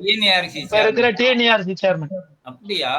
சரி. ஆமா, டிஸ்ட்ரிபியூஷன்ல ஒர்க் லோட குறைக்கணும், அந்த ப்ரொசீஜர்ஸ் எல்லாம் குறைக்கணும்ன்றதுலாம் ரொம்ப ஆர்வமா இருக்கிறவர் தான். அவருக்கு இந்த மாதிரி நம்ம திரும்ப சந்திரசேகரன் கிட்ட முட்டினதுக்கு இவர்கிட்ட ஒரு முட்டி பார்க்கலாம். அது மாதிரி ஏதாவது ஒரு 5-6 பாயிண்ட் ரெடி பண்ணி எடுத்து போய் நம்ம கொடுக்கலாம். அது சரி. ஒண்ணு நமக்கு ப்ரொசீஜர்ஸ் கொஞ்சம் குறைச்சிக்கிறதுக்கு. அதுக்கு வேணா கூட தக்கல் ஸ்கீம் மாதிரி இப்ப வந்து சாதாரணமா இப்போ ஒரு போல் மாத்துறதுக்கு அவனை அலைய விடுறதுக்கு தக்கல் ஸ்கீம்ல நீங்க 12,000 கட்டிட்டீங்க, 10,000 தான் அது, 12,000 கட்டிட்டீங்கன்னா உடனே எந்த கேள்வி இல்லாம போல மாத்தி கொடுத்துருவோம் அப்படிங்கிற மாதிரி கொண்டு வந்தா கூட நிறைய கன்சியூமர்லாம் அவங்க பாதையில அவங்களோட லேண்ட்ல வந்து போல் போது மாத்தணும் அப்படிலாம் போகும்போது அவனை ரொம்ப அலைய விட்டு நிறைய கோல்மால் பண்றாங்களே, அதெல்லாம் கூட சரி பண்ணிட்டு டக்குன்னு எல்லாம் அந்த ஒர்க்கை ஈஸியா பண்ண முடியும். கன்சியூமர் அது மாதிரி வரும்போது ஈஸியா பணத்தை கட்டுறது, அதாவது லஞ்சமா கொடுத்து பதில் கவர்மெண்ட்டுக்கு கொடுப்பான். ஸோ அது மாதிரி நம்ம பல ஒர்க்களை நம்ம ஒரு 5-6 ஒர்க்காவது நம்ம எடுத்து ரெடி பண்ணி இதை இப்படி சிம்பிளிஃபை பண்ணலாம் அப்படின்னு கொடுத்தா அது வந்து கொஞ்சம் யூஸ்ஃபுல்லா இருக்கும்னு நினைக்கிறேன். அது மாதிரி இருக்கிறத ரெடி பண்ணா இப்ப இருக்கிற டிஎன்எஸ்ஆர் கூட பார்க்கலாம். அதாவது நீங்க சொல்ற அதே மாதிரி தக்கல் அது இதுவே வேண்டியது இல்ல. டிஸ்ட்ரிபியூஷன்ல இன்னொரு சிஸ்டம் இருக்கு, என்ன தெரியுமா? வாயிண்டம் எஸ்டிமேட்னு இருக்கு, தெரியுமா? கேள்விப்பட்டிருக்கீங்களா? சார் தெரியும் சார், அது அவன் காசு கொடுக்குறவனுக்கு மட்டும்தான் சார் செய்வான். என்ன சார் நீங்க திருப்பி பழைய காசு போறீங்க? சிஸ்டத்தை பத்தி நான் இப்ப பேசுறேன், காசு கொடுக்கறத பத்தி பேசல. தக்கல்னு வந்ததுன்னா அவனுக்கு லஞ்சமா கொடுக்கறதுக்கு பதில் போர்டு கொடுப்பான். அதான் சிம்பிள் ஐடியா. பத்தி இப்ப பேசல. இதுல நீங்க தக்கல்ல வாங்கிட்டீங்கன்னா பண்ணி ஆகணும்னு வரும்போது இப்போ ஏஜிஎல் சர்வீஸுக்கு வந்து எப்படி அலைய விட்டான், தக்கல் ஸ்கீம் 4 லட்சம் ரூபாய் கட்டின உடனே அவனுக்கு தேடி போய் கொடுக்கணும்ன்றது ஆட்டோமேட்டிக்கா வருது இல்ல. அவன் 4 லட்சம் ரூபாய் செலவு பண்றதுக்கு ரெடியா இருக்கான்ல விவசாயி. எங்க கொடுக்குறாங்க? கொடுக்குறாங்க சார். கார்த்திகை சொல்லுங்க. தப்பான தகவலை சொல்லாதீங்க. பாதிக்கப்பட்ட விவசாயி இருக்கான் வந்து வட்ட சேர்த்து அடிப்பாங்க. 2 லட்சம் ரூபாய் பணம் பணம் கட்டி மோட்டர் வாங்கி வச்சு 2 வருஷமா சர்வீஸ் கொடுக்கல. என்ன பேசிட்டு அபத்தத்திலயும் அபத்தம். அது வேற கேட்ட. ஓகே நீங்க நம்ம டாபிக் போ. நீங்க டாபிக் வாங்க. நீங்க வந்து இல்ல நீங்க எங்கேயோ ஒருத்தன் வந்து ஒரு தக்கல் ஸ்கீம் இம்ப்ளிமெண்ட் பண்ணலன்னா அவனை சிஜிஆர்எஃப்ல எப்படி வச்சு செய்யணும்ன்றதுலாம் அது தனி விஷயம். நீங்க அதுக்காக ஒரு விஷயத்த வந்து இப்ப வந்து முன்னாடி வந்து நேம் டிரான்ஸ்ஃபருக்கு இந்த ப்ரொசீஜர்ல அப்படிதான் ஒரு தக்கல் ஸ்கீம் கொண்டாந்தாரு பழைய சேர்மன். அது நல்லா பாசிட்டிவா தான் போச்சு. அந்த மாதிரி சில விஷயங்களை சொல்லுங்க. உங்க வார்த்தை முதல்ல உங்களுடைய அபிப்பிராயம் சொல்லாதீங்க. தக்கல்னு நீங்க என்ன அடிப்படையில் சொல்றீங்க? விரைவுன்னு சொல்றீங்க இல்லையா? விரைவா பண்றதுக்கு அதுக்காக கூடுதல் பணம் செலுத்தணும். ஆனா அது வேண்டாம். அதுக்கு பதிலாக தக்கல் கூடுதல் பணம் செலுத்தாமல் தக்கல் முறையில எப்படி ஆன்லைன் சிஸ்டம் இருக்குதோ அப்படி சொல்லுங்க. நீங்க தக்கல் சொன்னாலே நான் கூடுதல் பணம் செலுத்தணுங்கிற மாதிரி தான் அவர் ஆர்கியூ பண்ணிட்டு உட்கார்ந்துருக்காரு. புரியுதா? அது வேண்டாம், தேவையில்லை. என்ன பணமோ அத ஆன்லைன்ல, அவ்வளவுதான். இது என்ன தெரியுமா, நீங்க சொல்றீங்கல்ல மீட்டர் போட்டு ஷிஃப்டிங் அந்த மாதிரி சின்ன சின்ன வேலைகளுக்கு எல்லாம் நீங்க சொன்ன மாதிரி ஷிஃப்டிங்ல வந்து 1 போல் ஷிஃப்டிங் இருந்தா எவ்வளவு, 2 போல் ஷிஃப்டிங்னா எவ்வளவு, அது ஸ்டாண்டர்ட் ரேட்டை ஃபிக்ஸ் பண்ணிக்கலாம். ஸ்டாண்டர்ட் ரேட்டை ஃபிக்ஸ் பண்ணி வச்சுட்டு இருங்க. ஸ்டாண்டர்ட் ரேட்டை ஃபிக்ஸ் பண்ணி வச்சுட்டு இப்பதான் இஆர்பின்னு ஒண்ணு இருக்கு பாத்தீங்களா? அந்த இஆர்பியில டைரக்டா என்ட்ரி போட்டு தனியா ஒரு எஸ்டிமேட் போடணுங்கிற அவசியமே இல்ல. அதுதான் சார் போட்டு அந்த ஃபிக்ஸட் சொல்ல வர்றது என்னன்னா, consumer is ready to pay even an excess payment is there. அவ்வளவுதான். அதுக்கு கன்சியூமர் தயாரா இருக்கான். அதுக்காகவாவது நீங்க வந்து ஒரு ஸ்கீம் அது மாதிரி கொண்டு வந்தா பண்ணிடுவான்னு பேசாதுங்க. Consumer is ready to pay any அமௌண்ட்னு சொல்றீங்கல்ல. எனி அமௌண்ட் இல்ல sir. Consumer has been made forced to pay any amount. அதான் இன்னைக்கு இருக்கக்கூடிய நிலைமை. அவங்க ஹோல்ட் பண்ணி வச்சிருக்கிறீங்க. காசு அதிகமா கொடுத்தா தான் இந்த திருட்டு பயிலுக வேலை செய்வானுங்க. நமக்கு வேலை நடக்கணும்னா அப்படித்தான் செய்து ஆகணும் அப்படிங்கிற நிலைமையில தான் இருக்குது. கன்சியூமர் எதுக்கு நீ எக்ஸஸ் அமௌண்ட் எதுக்கு பே பண்ணணும்? பிரிஸ்கிரைப்டு அமௌண்ட் இருக்குது இல்ல எல்லாத்துக்கும் ஒன்னொன்னுக்கும். அந்த பிரிஸ்கிரிப்ஷனுக்கு மேல எதுக்கு கன்சியூமர் பே பண்ணணும்? இஆர்பியில போட்டு வைங்களேன் ஒரு ஃபிக்ஸட். இது நீங்க இதுக்கு ஒரு நியூ சர்வீஸுக்கு போடுறீங்கல்ல, அப்ளிகேஷன் சார்ஜஸ் இவ்வளவு, இது இந்த மாதிரி ஒரு கேட்டகரிஸுக்கு ஒரு ஃபிக்ஸட் அமௌண்ட் லம்சம் அமௌண்டா போடுங்க, reasonable amount. Single phase 2 wire லைன்னா எவ்வளவு, சிங்கிள் பேஸ் 3 இது 4 ஒயர், இது 3 பேஸ் 4 ஒயர் லைன்ல எவ்வளவு, ஹெச்டின்னா எவ்வளவு போட்டு வைக்கலாமா தாராளமா? அந்த மாதிரி வச்சுக்கலாம் சார். அது வந்து நம்ம அந்த மாதிரி சின்ன சின்ன ஒர்க் எல்லாம் ஒரு 5 ரெடி பண்ணி அதை டிஎன்ஏஎஸ் சேர்மன் கிட்ட கொண்டு வருவோம். இது மாதிரி மாத்தினா நல்லா இருக்கும். அட்மினிஸ்ட்ரேட்டிவ் கன்வீனியன்ஸுக்காக அது செய்யக்கூடியது. அதாவது மேன் பவரை குறைக்கலாம். இதுதாங்க மேன் பவரை குறைக்கிறீங்க. இல்ல சார் செல்வராஜ் செல்வராஜ் சார், அவருக்கு டிஎன்ஏஆர்சி சேர்மனுக்கு மேல கார்த்திகேயனுக்கு வந்து பெரிய அபிமானமும் நம்பிக்கையும் இருக்கு. அதனால நம்ம அவருக்கு போனா, ஏன்னா இந்த வேலை செய்யறதுக்கு டிஎன்ஏஆர்சிக்கு அவருக்கு என்ன ஆணி குடிக்கிட்ட உட்காந்துருக்காரு, அதெல்லாம் வேலை அவருக்கு வேலை கிடையாது. இது வந்து டிஎன்இபி சேர்மன் கோடி ரூபாய் வருமானம் சார். அவரு செய்யாத, அவர் வந்து இந்த வேலை செய்யல அந்த வேலை செய்யலங்கிறதுல எல்லாம் எந்த மாற்று கருத்தும் இல்ல. அவர் செய்ய வேண்டிய வேலையை அவர் செய்யல அப்படிங்கறத சொல்றீங்க, அது ஓகே. நாம ஒரு விஷயத்த வந்து ஸ்ட்ரீம் லைன் பண்றதுக்கு ஒரு ஃப்ரேம் பண்ணி ஒரு ஒர்க்க கொடுக்கறோன்றத அவரால் அதை பண்ண முடியும் அப்படின்னு சொல்றேன். அவருக்கு அந்த வேலை கிடையாது, அவர் இருக்கும்போதே அவர் பண்ணலன்னா விட்டுருங்க, அந்த அவர்கிட்ட சொல்ல வேண்டாம், டிஎன்இபி சேர்மன் கிட்ட சொல்லுவோம். ப்ரொசீஜர்ஸ் வந்து டைம் நிறைய வேஸ்ட் பண்றாங்க. அப்ப டிஎன்இபி சேர்மன் கிட்ட அதை கொண்டு போவோம். ஆமா சரி. வேற வேற வேற ஏதாவது கருத்து இருக்கா? வேற யாராவது கருத்து சொல்றாங்க? சார் சொல்ல வேண்டிய கருத்துக்கள் 1-2 இருக்கு சார். அப்புறம் எதுக்கு சார் சிட்டிசன்ஸ் ஆக்ட்னு 1998 இபி விட்டுச்சு? சிட்டிசன்ஸ் ஆக்ட்ல இந்த டைம்ல இதை செஞ்சு தராங்கிறது தான் சிட்டிசன்ஸ் ஆக்ட். அப்புறம் டிஎஸ்ஓபிங்கிற ஒரு விஷயம் எதுக்கு? அப்புறம் எதுவுமே செய்ய முடியலன்னா செல்ஃப் ஃபைனான்ஸ் ஸ்கீம்னு எதுக்காக விடணும்? ஒன்னொன்னும் புதுசா ஸ்கீம்னு போட்டுட்டு டிசிடபிள்யூ செல்ஃப் ஃபைனான்ஸ் ஸ்கீம் புதுசா ஒரு ஸ்கீம் தட்கல்னு ஒண்ணு கொண்டாந்து விடுறது, இன்னும் புதுசா ஒரு பேரு, ஏதோ ஒரு பேர் வச்சுக்கலாம் சார். வச்சுட்டு ஜனங்க தலையில மிளகா நல்லா அரைக்கலாம் சார். புதுசா நம்ம வச்சுக்கிட்டோம்னா ஜனங்க தலையில மிளகா அரைக்கலாம். இப்ப என்னன்னா, இது தலைப்புக்கு அப்பாற்பட்டு சில விஷயங்கள் போனதுனால சொல்ல வேண்டிய கட்டாயமா போயிடுச்சு. சிட்டிசன்ஸ் ஆக்ட்னா அப்பவே 98 வந்துச்சு சார். எதை எப்ப எவ்வளவு நாள்ல பண்ணணும்னு அதை பண்றதுக்கு எந்த ஆபீசரும் இல்லை அப்படிங்கிறது இன்னைக்கு தலைப்பு. சரி சார், இதோட என்னுடைய இதை முடிச்சுக்கிறேன் சார். ஓகே. சோ இப்போ நான் என்ன சொல்ல வரேன்னா, இவர் மகேஸ்வரன் கேட்டிருந்தாரு நம்ம என்ன செய்ய போறோம்னா, கார்த்திகேயனுடைய வியூ அதான். அவர் அதுக்காக அவர் டைரக்டா என்ன செய்யலாம்னு சொன்னாரு. இவர் மகேஸ்வரன் வந்து என்ன செய்யலாம்னாரு. அதே மாதிரி இந்த செந்தில்குமார் அவரும் வந்து நாங்க என்ன செய்யணும்னு சொல்லுங்க சார் அப்படின்னாரு. இப்போ நான் இந்த மீட்டிங்ல இல்ல, இப்போ நம்ம தொடர்ந்து நம்ம பேசக்கூடிய எல்லா மீட்டிங்லயும் நம்ம சொல்றது வந்து நாங்க என்ன செய்யறோம் அப்படிங்கறது அல்ல. இது ஒரு விழிப்புணர்வை ஏற்படுத்துறது. முடிஞ்ச வரைக்கும் விழிப்புணர்வை ஏற்படுத்துறோம். இப்ப ஒண்ணு வேண்டாம், இந்த நம்ம மிஸ்டர் செந்தில்குமாரனுடைய கார்ட் பில்லிங்ல இருக்கக்கூடிய ஒரு குளறுபடி, அவருக்காக அநியாயமாக அவரு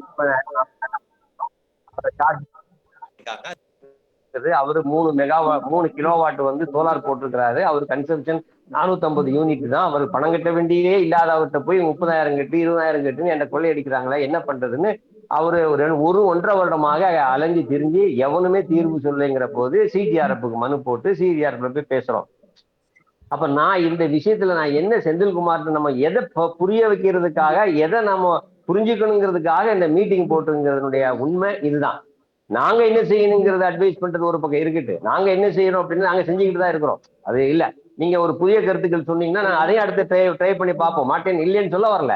இப்ப கார்த்திகேயன் சொன்னாரு சிஜிஆர், நம்ம வந்து எல்லா தபால்லையும் டிஎன்ஆர்சிக்கு காப்பி போடுறோம், ஒரு தபாலு கூட பதில் வர்றது இல்லை. அந்த விரக்தியினுடைய அடிப்படையில தான் நான் கார்த்திகேயன் ரியாக்ட் பண்ணேன். அது ஒரு பக்கம் இருக்குது. அப்போ அவர் சிஜிஆர்எஃப்க்கு அவர் போறாரு, எனக்கு வந்து 1.5 வருடமாக எனக்கு இந்த பில்லிங் ப்ராப்ளத்தை வந்து சால்வ் பண்ணி தரல அப்படின்னு சொல்லி போகும்போது யாரெல்லாம் இருந்தாங்க சார்? ஏஇ இருந்தாங்க. நான் இதை வந்து செந்தில்குமார் சொல்ல வரேன். உங்களுக்கு நமக்கு எல்லாருக்குமே தெரியும், ஒரு இல்ல 3 ஏஇ இருப்பாங்க, அப்புறம் ஏடி இருப்பாங்க, இ இருப்பாங்க, முடிஞ்சா அக்கௌண்ட்ஸ் பீப்புள் யாரா 2 பேர் இருப்பாங்க, அப்புறம் ஒரு எஸ்சி இருப்பாரு, அப்புறம் எஸ்சிக்கு ஒரு ஏடி, ஒரு டெக்னிக்கல் மெம்பர், ஒரு ஏடி அவர் நோட்ஸ் எடுக்கிறதுக்கு ஒரு ஏடி பிஆர்ஓ இருப்பாரு. அப்புறம் இவங்க பத்தாதுன்னு ஒரு 2 மெம்பர், ஒரு லீகல் மெம்பர் ஒருத்தர், ஒரு பப்ளிக் என்ஜிஓ ஒருத்தர். இவ்வளவு பேர் அதுல உட்கார்ந்துருக்காங்க. கொண்டு போறது யாரு? தாவா கொண்டு போறது யாரு? ஒரு கன்சியூமர். அவர் கன்சியூமருக்கு இங்க இருக்கக்கூடிய எந்த சிஸ்டமும் தெரியாது.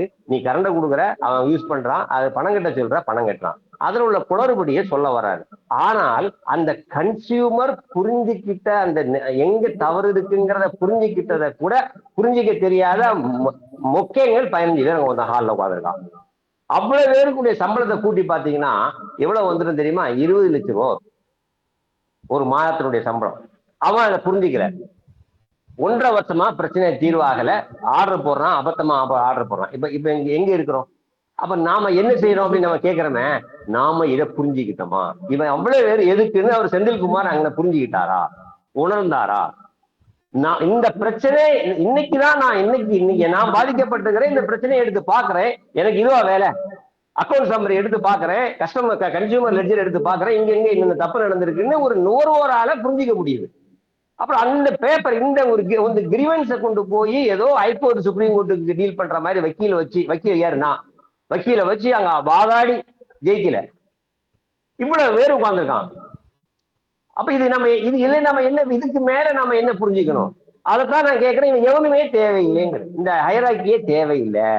உனக்கு புரிஞ்சிக்கவும் தெரியல, புரிஞ்சிக்கவும் உனக்கு இன்ட்ரெஸ்ட் இல்லை, நீ அதை கடமையே நீ அப்ப அவ்வளவு இல்லாத போது இவ்வளவு பேர் எதுக்கு?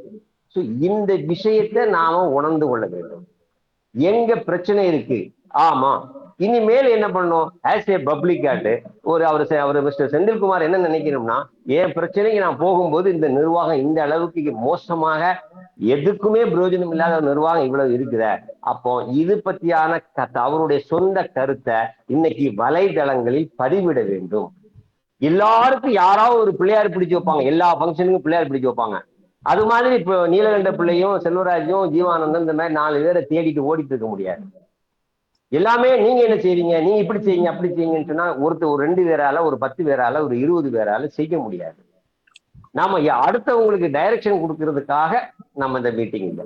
நாம என்ன பண்றோம்னா, நாம என்ன புரிஞ்சுக்கிறோம், நாம இந்த சிஸ்டத்திலேருந்து நாம என்ன புரிஞ்சுக்கிட்டு எது தப்பு அப்படிங்கிறத வலைதளங்கள்ல சார் இன்னைக்கு பிரைம் மினிஸ்டருக்கு ட்விட்டர் போடலாம், அமெரிக்க ஜனாதிபதிக்கு ட்விட்டர் போடலாம்.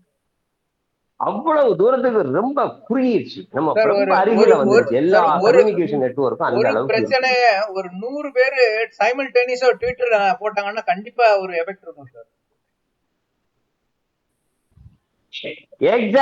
எக்ஸாக்ட்லி. ஆனா நம்ம அதை செய்யாம நம்ம என்ன செய்ய போறோம் அப்படின்னு கேள்வி கேட்கறதில்ல. நாம என்ன செய்யறோம், ஏன் நமக்கு தெரியாதா? அவ்வளவுதான்.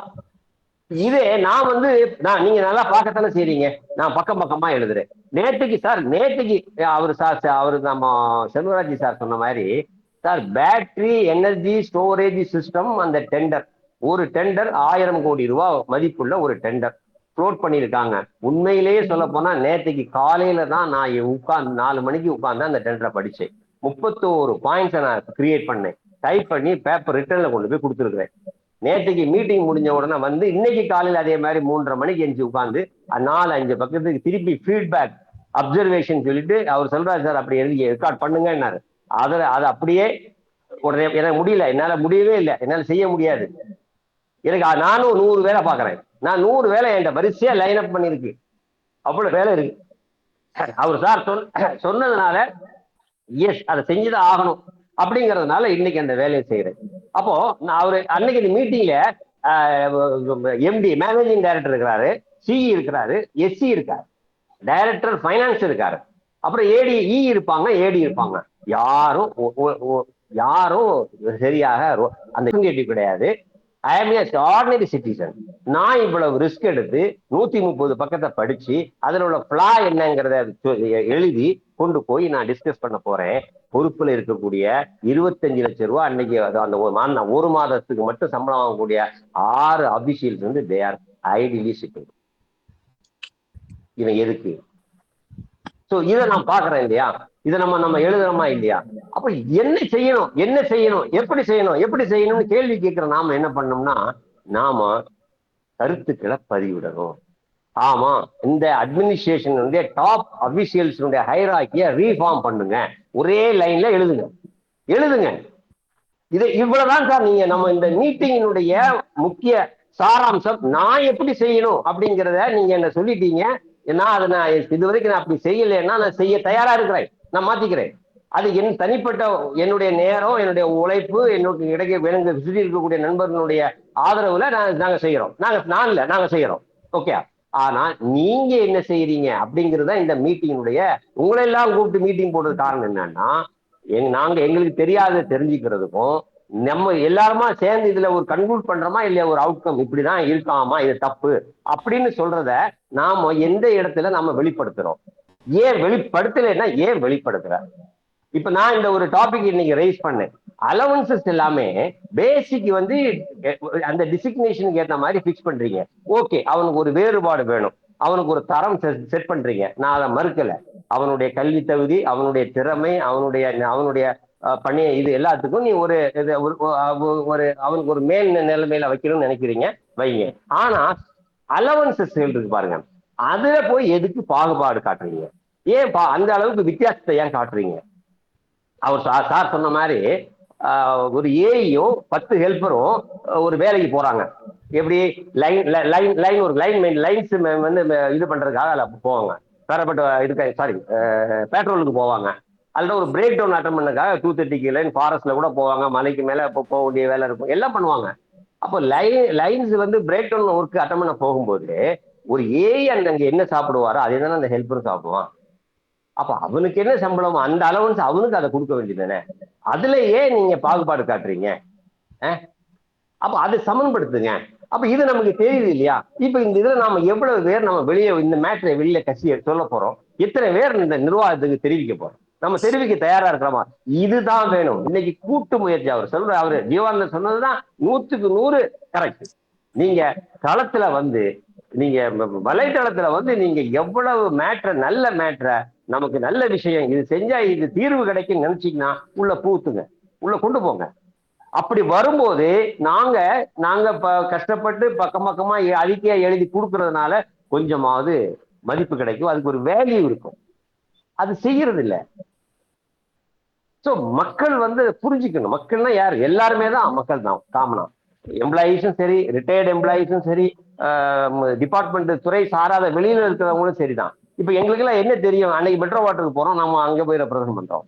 ஸோ ரெப்ரசென்ட் பண்ணுங்க, உங்க வியூவை வந்து என்ன சொல்றது, பதிவு செய்யுங்க. தவறுன்னு சொல்லுங்க. இது ஆமா, இன்னைக்கு இருக்கக்கூடிய இந்த மின்சார வாரியம் வந்து ஒட்டுமொத்தமாக செயலிழந்து இருக்கு. அதுக்கு நான் சொல்றோம் இல்லையா, நம்ம பார்வையில கொஞ்சம் மாற்றி யோசிச்சா போதும். என் கூட தான் அவரு மிஸ்டர் செந்தில்குமார் வந்திருக்கிறார், அவ்வளவுதான். ஏங்க நாம புரிஞ்சுக்கிறோம், ஆனா இவ்வளவு பேரும் புரிஞ்சுக்கலையே.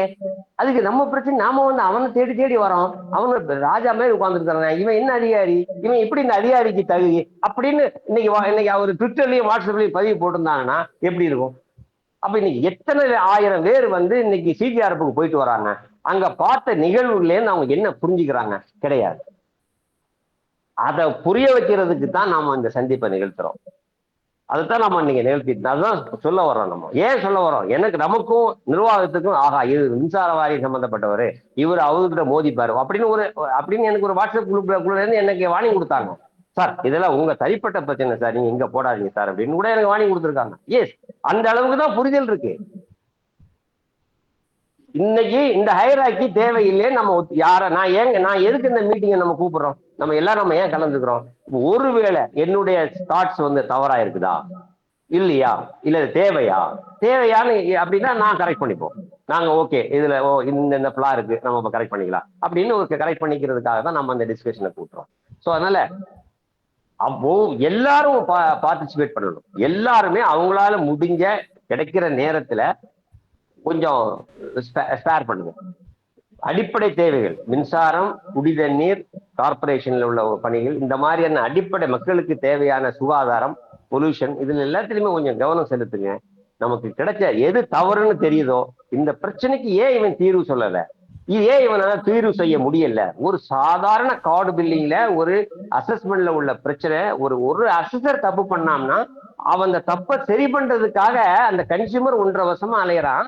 ஆனா அந்த அபிஷியல்ஸ் 5 பேர் 6 பேர் பண்ணது ஒரு அசஸர், தப்பு பண்ணது ஒரு அசஸர். அந்த பிரச்சனையை சால்வ் பண்றதுக்காக சூப்பரிண்டெண்டிங் இன்ஜினியர்ல இருந்து வெளியே 2 பேர் 3 பேர் அவன் கீழே இஇ ஏடி அவ்வளவு பேர் உட்கார்ந்துக்கிட்டு வேடிக்கை ஷோ காட்டுறாங்க தவிர எவனுமே பிரச்சனையை சால்வ் பண்ணல. அப்ப இந்த கட்டமைப்பு எதுக்கு? இந்த கட்டமைப்பு எதுக்கு? இது யார் பதிவு போட முடியும்? பதிவு போட முடியுமா? ஒருத்தர் பதிவு இப்ப அந்த மாதிரி பாக்குறவங்க இப்படி உங்க கோணத்துல நீங்க பாருங்க. உங்க பிரச்சனைய மட்டுமே நீங்க யோசிக்காதீங்க. உங்க பிரச்சனையை தீர்க்காம இருக்கிறதுக்கு இப்ப நம்ம ஒரு சின்ன எக்ஸாம்பிள் சொன்னோம். கன்னியாகுமரி கலெக்டர் வந்து நாளை குறை தீர்க்கும் கூட்டம் நடைபெறுகிறதுன்னு போட்டாங்க. ஒன்னு ட்விட்டர்ல போட்டேன். குறை தீர்க்கும்னா என்னதுன்னு கேட்டேன். யார் எந்த குறை தீர்க்கணும்? ஒரு கலெக்டர் ஆபீஸ்ல வந்து கலெக்டரை பார்த்து மக்கள் வந்து குறை தீர்க்க வர்றாங்கன்னா அப்ப கலெக்டர் கீழே ஒரு அதிகாரிகளுமே கிடையாதா? அந்த கேள்வி எழணுமா வேண்டாமா? அப்போ அந்த கீழே இருக்கிற அதிகாரிகள் அவன் வேலையை செஞ்சிருந்தா இந்த குறைங்கிறது என்னது?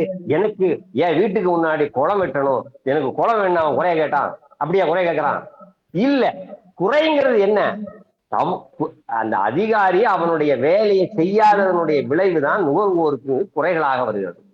அந்த குறைய வந்து கலெக்டர்கிட்ட சொல்லணும்னு அதுக்கு நீ மீட்டிங் போட்டு நீ இன்னும் டெக்ளேர் நான் தண்டோரா போட்டு உட்கார்ந்துருக்கீங்க.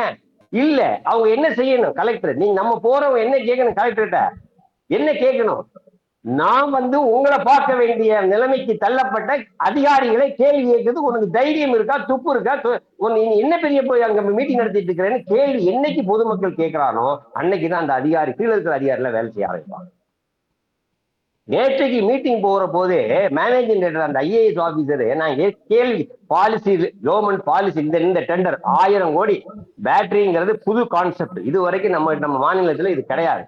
பேட்டரி எனர்ஜி ஸ்டோரேஜ் சிஸ்டம்ங்கிறது புது கான்செப்ட். 1000 கோடி ரூபாய்க்கு முதலீடு பண்ண வேண்டிய ஒரு திட்டம். அந்த திட்டத்துக்கு நீங்க கொள்கை முடிவு எடுத்திருக்காங்களா இந்த மாநில அரசு? அதை வெளியிட்டு இருக்காங்களான்னு கேட்கிறேன். அதெல்லாம் நீங்க ஏன் கேட்குறீங்க? ஸ்பெக்குலேஷன் இருக்கு, அதை சொல்லுங்க.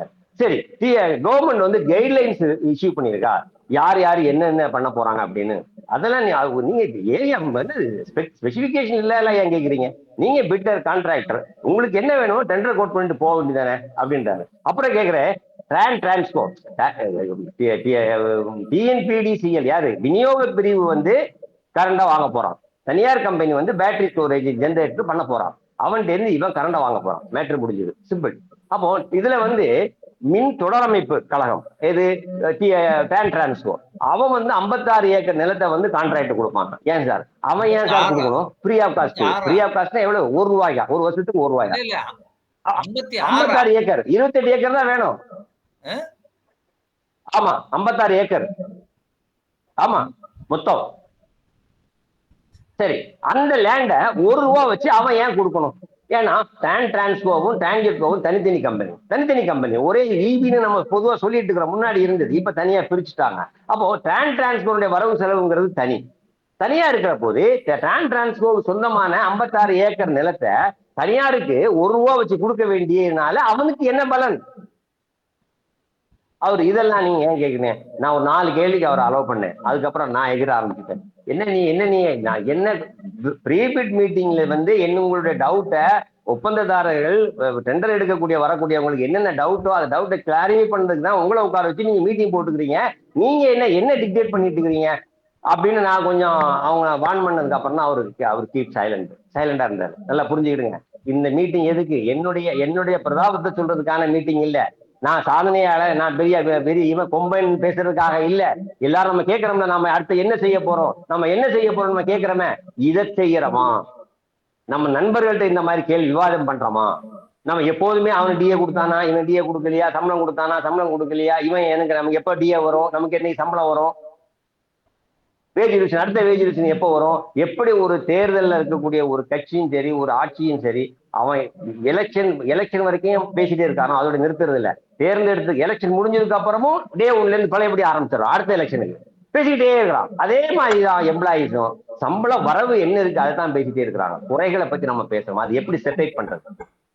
இன்னைக்கு நிர்வாகத்தில் இருக்கக்கூடிய எல்லாருக்கும், நமக்கு அலுவலகத்தில் இருக்கக்கூடிய எல்லாருக்குமே தெரியும். ஒரு லெட்டரை ஒருத்தர் எழுதுனா 4 பேருக்கு கையெழுத்து போறான். 4 பேர் கையெழுத்து உருப்படியா ரியாக்ட் பண்றானா?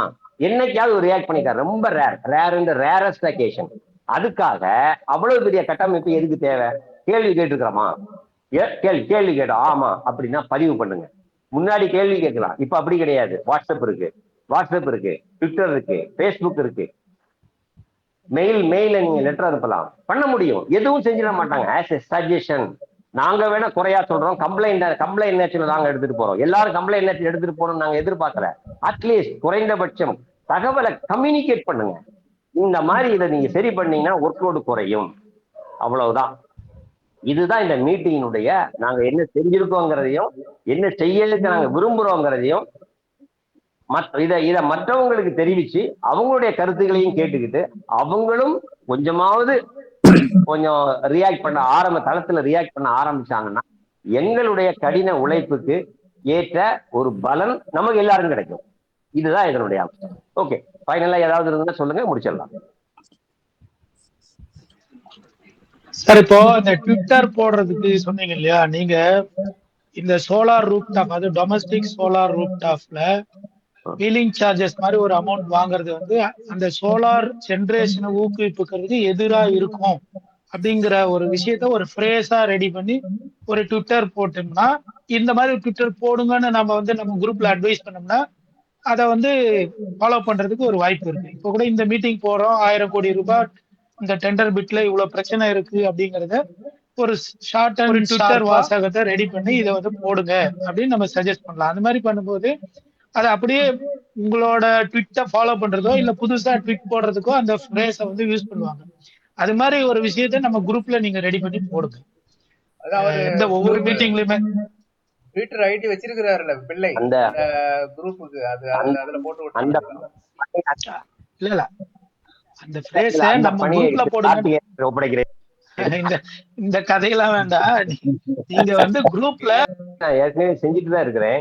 நான் என்ன ட்விட்டர்ல போடுறோம் அத ஸ்கிரீன்ஷாட் எடுத்து போட்டுட்டு தான் இருக்கிறேன். ஸ்கிரீன்ஷாட்ல போடுங்க. என்ன பண்ணான்னா போடுறேன் மட்டும் தனியா வாட்ஸ்அப்ல போட்டு விடுங்க. இதுல போட வேணாம், ட்விட்டர்ல போட வேணாம். பட் இது வரைக்கும் இந்த வேர்டிங்ஸ் வந்து வாட்ஸ்அப்ல போய் அவங்க ட்விட்டர்ல போடணும். வரல இல்ல, நான் அவர் சொன்ன என்ன அப்படி செய்யலாமா? என்ன போடுறோமோ அதுல இருந்து அவங்க அது அவங்க வாட்ஸ்அப்ல போட்டு விட்டாச்சுன்னா அதுல இருந்து அவங்க எடுத்து போட்டுக்கணும், அவ்வளவுதான். யாரும் மாட்டாங்க வேண்டாம் சொல்ல, நமக்கு ஹெல்ப் வேண்டி இருக்கு, வேற ஒண்ணும் sir. Correct sir, correct sir, correct தானா? கரெக்ட் சொல்லிட்டு அப்படியே விட்டுற கூடாது, கார்த்தியை விட கூடாது.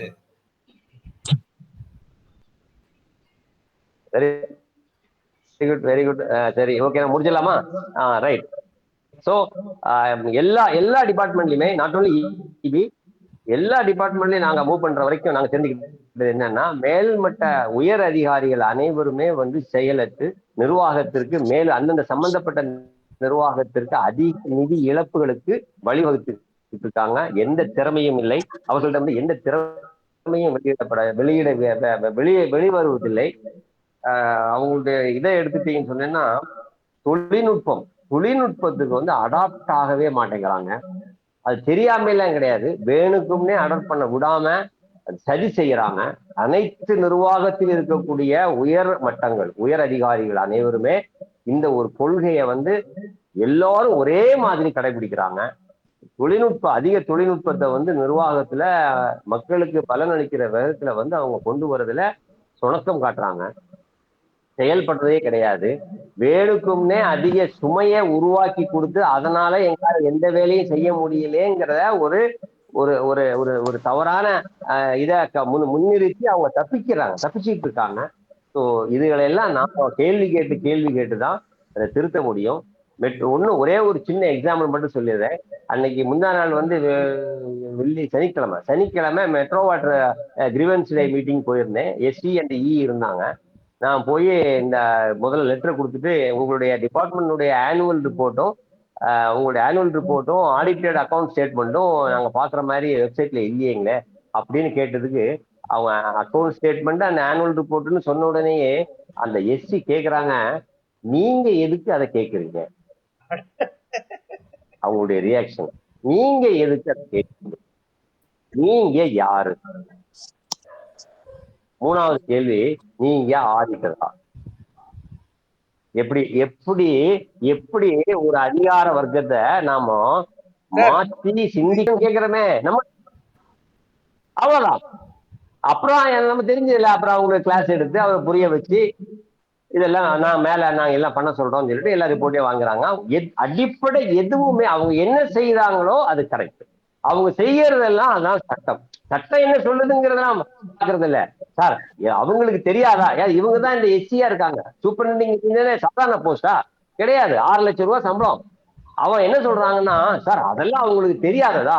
அதெல்லாம் நாங்க கமிட்டி எந்த வருஷம் கமிட்டி போட்டாங்க அது எங்களுக்கு தெரியாது.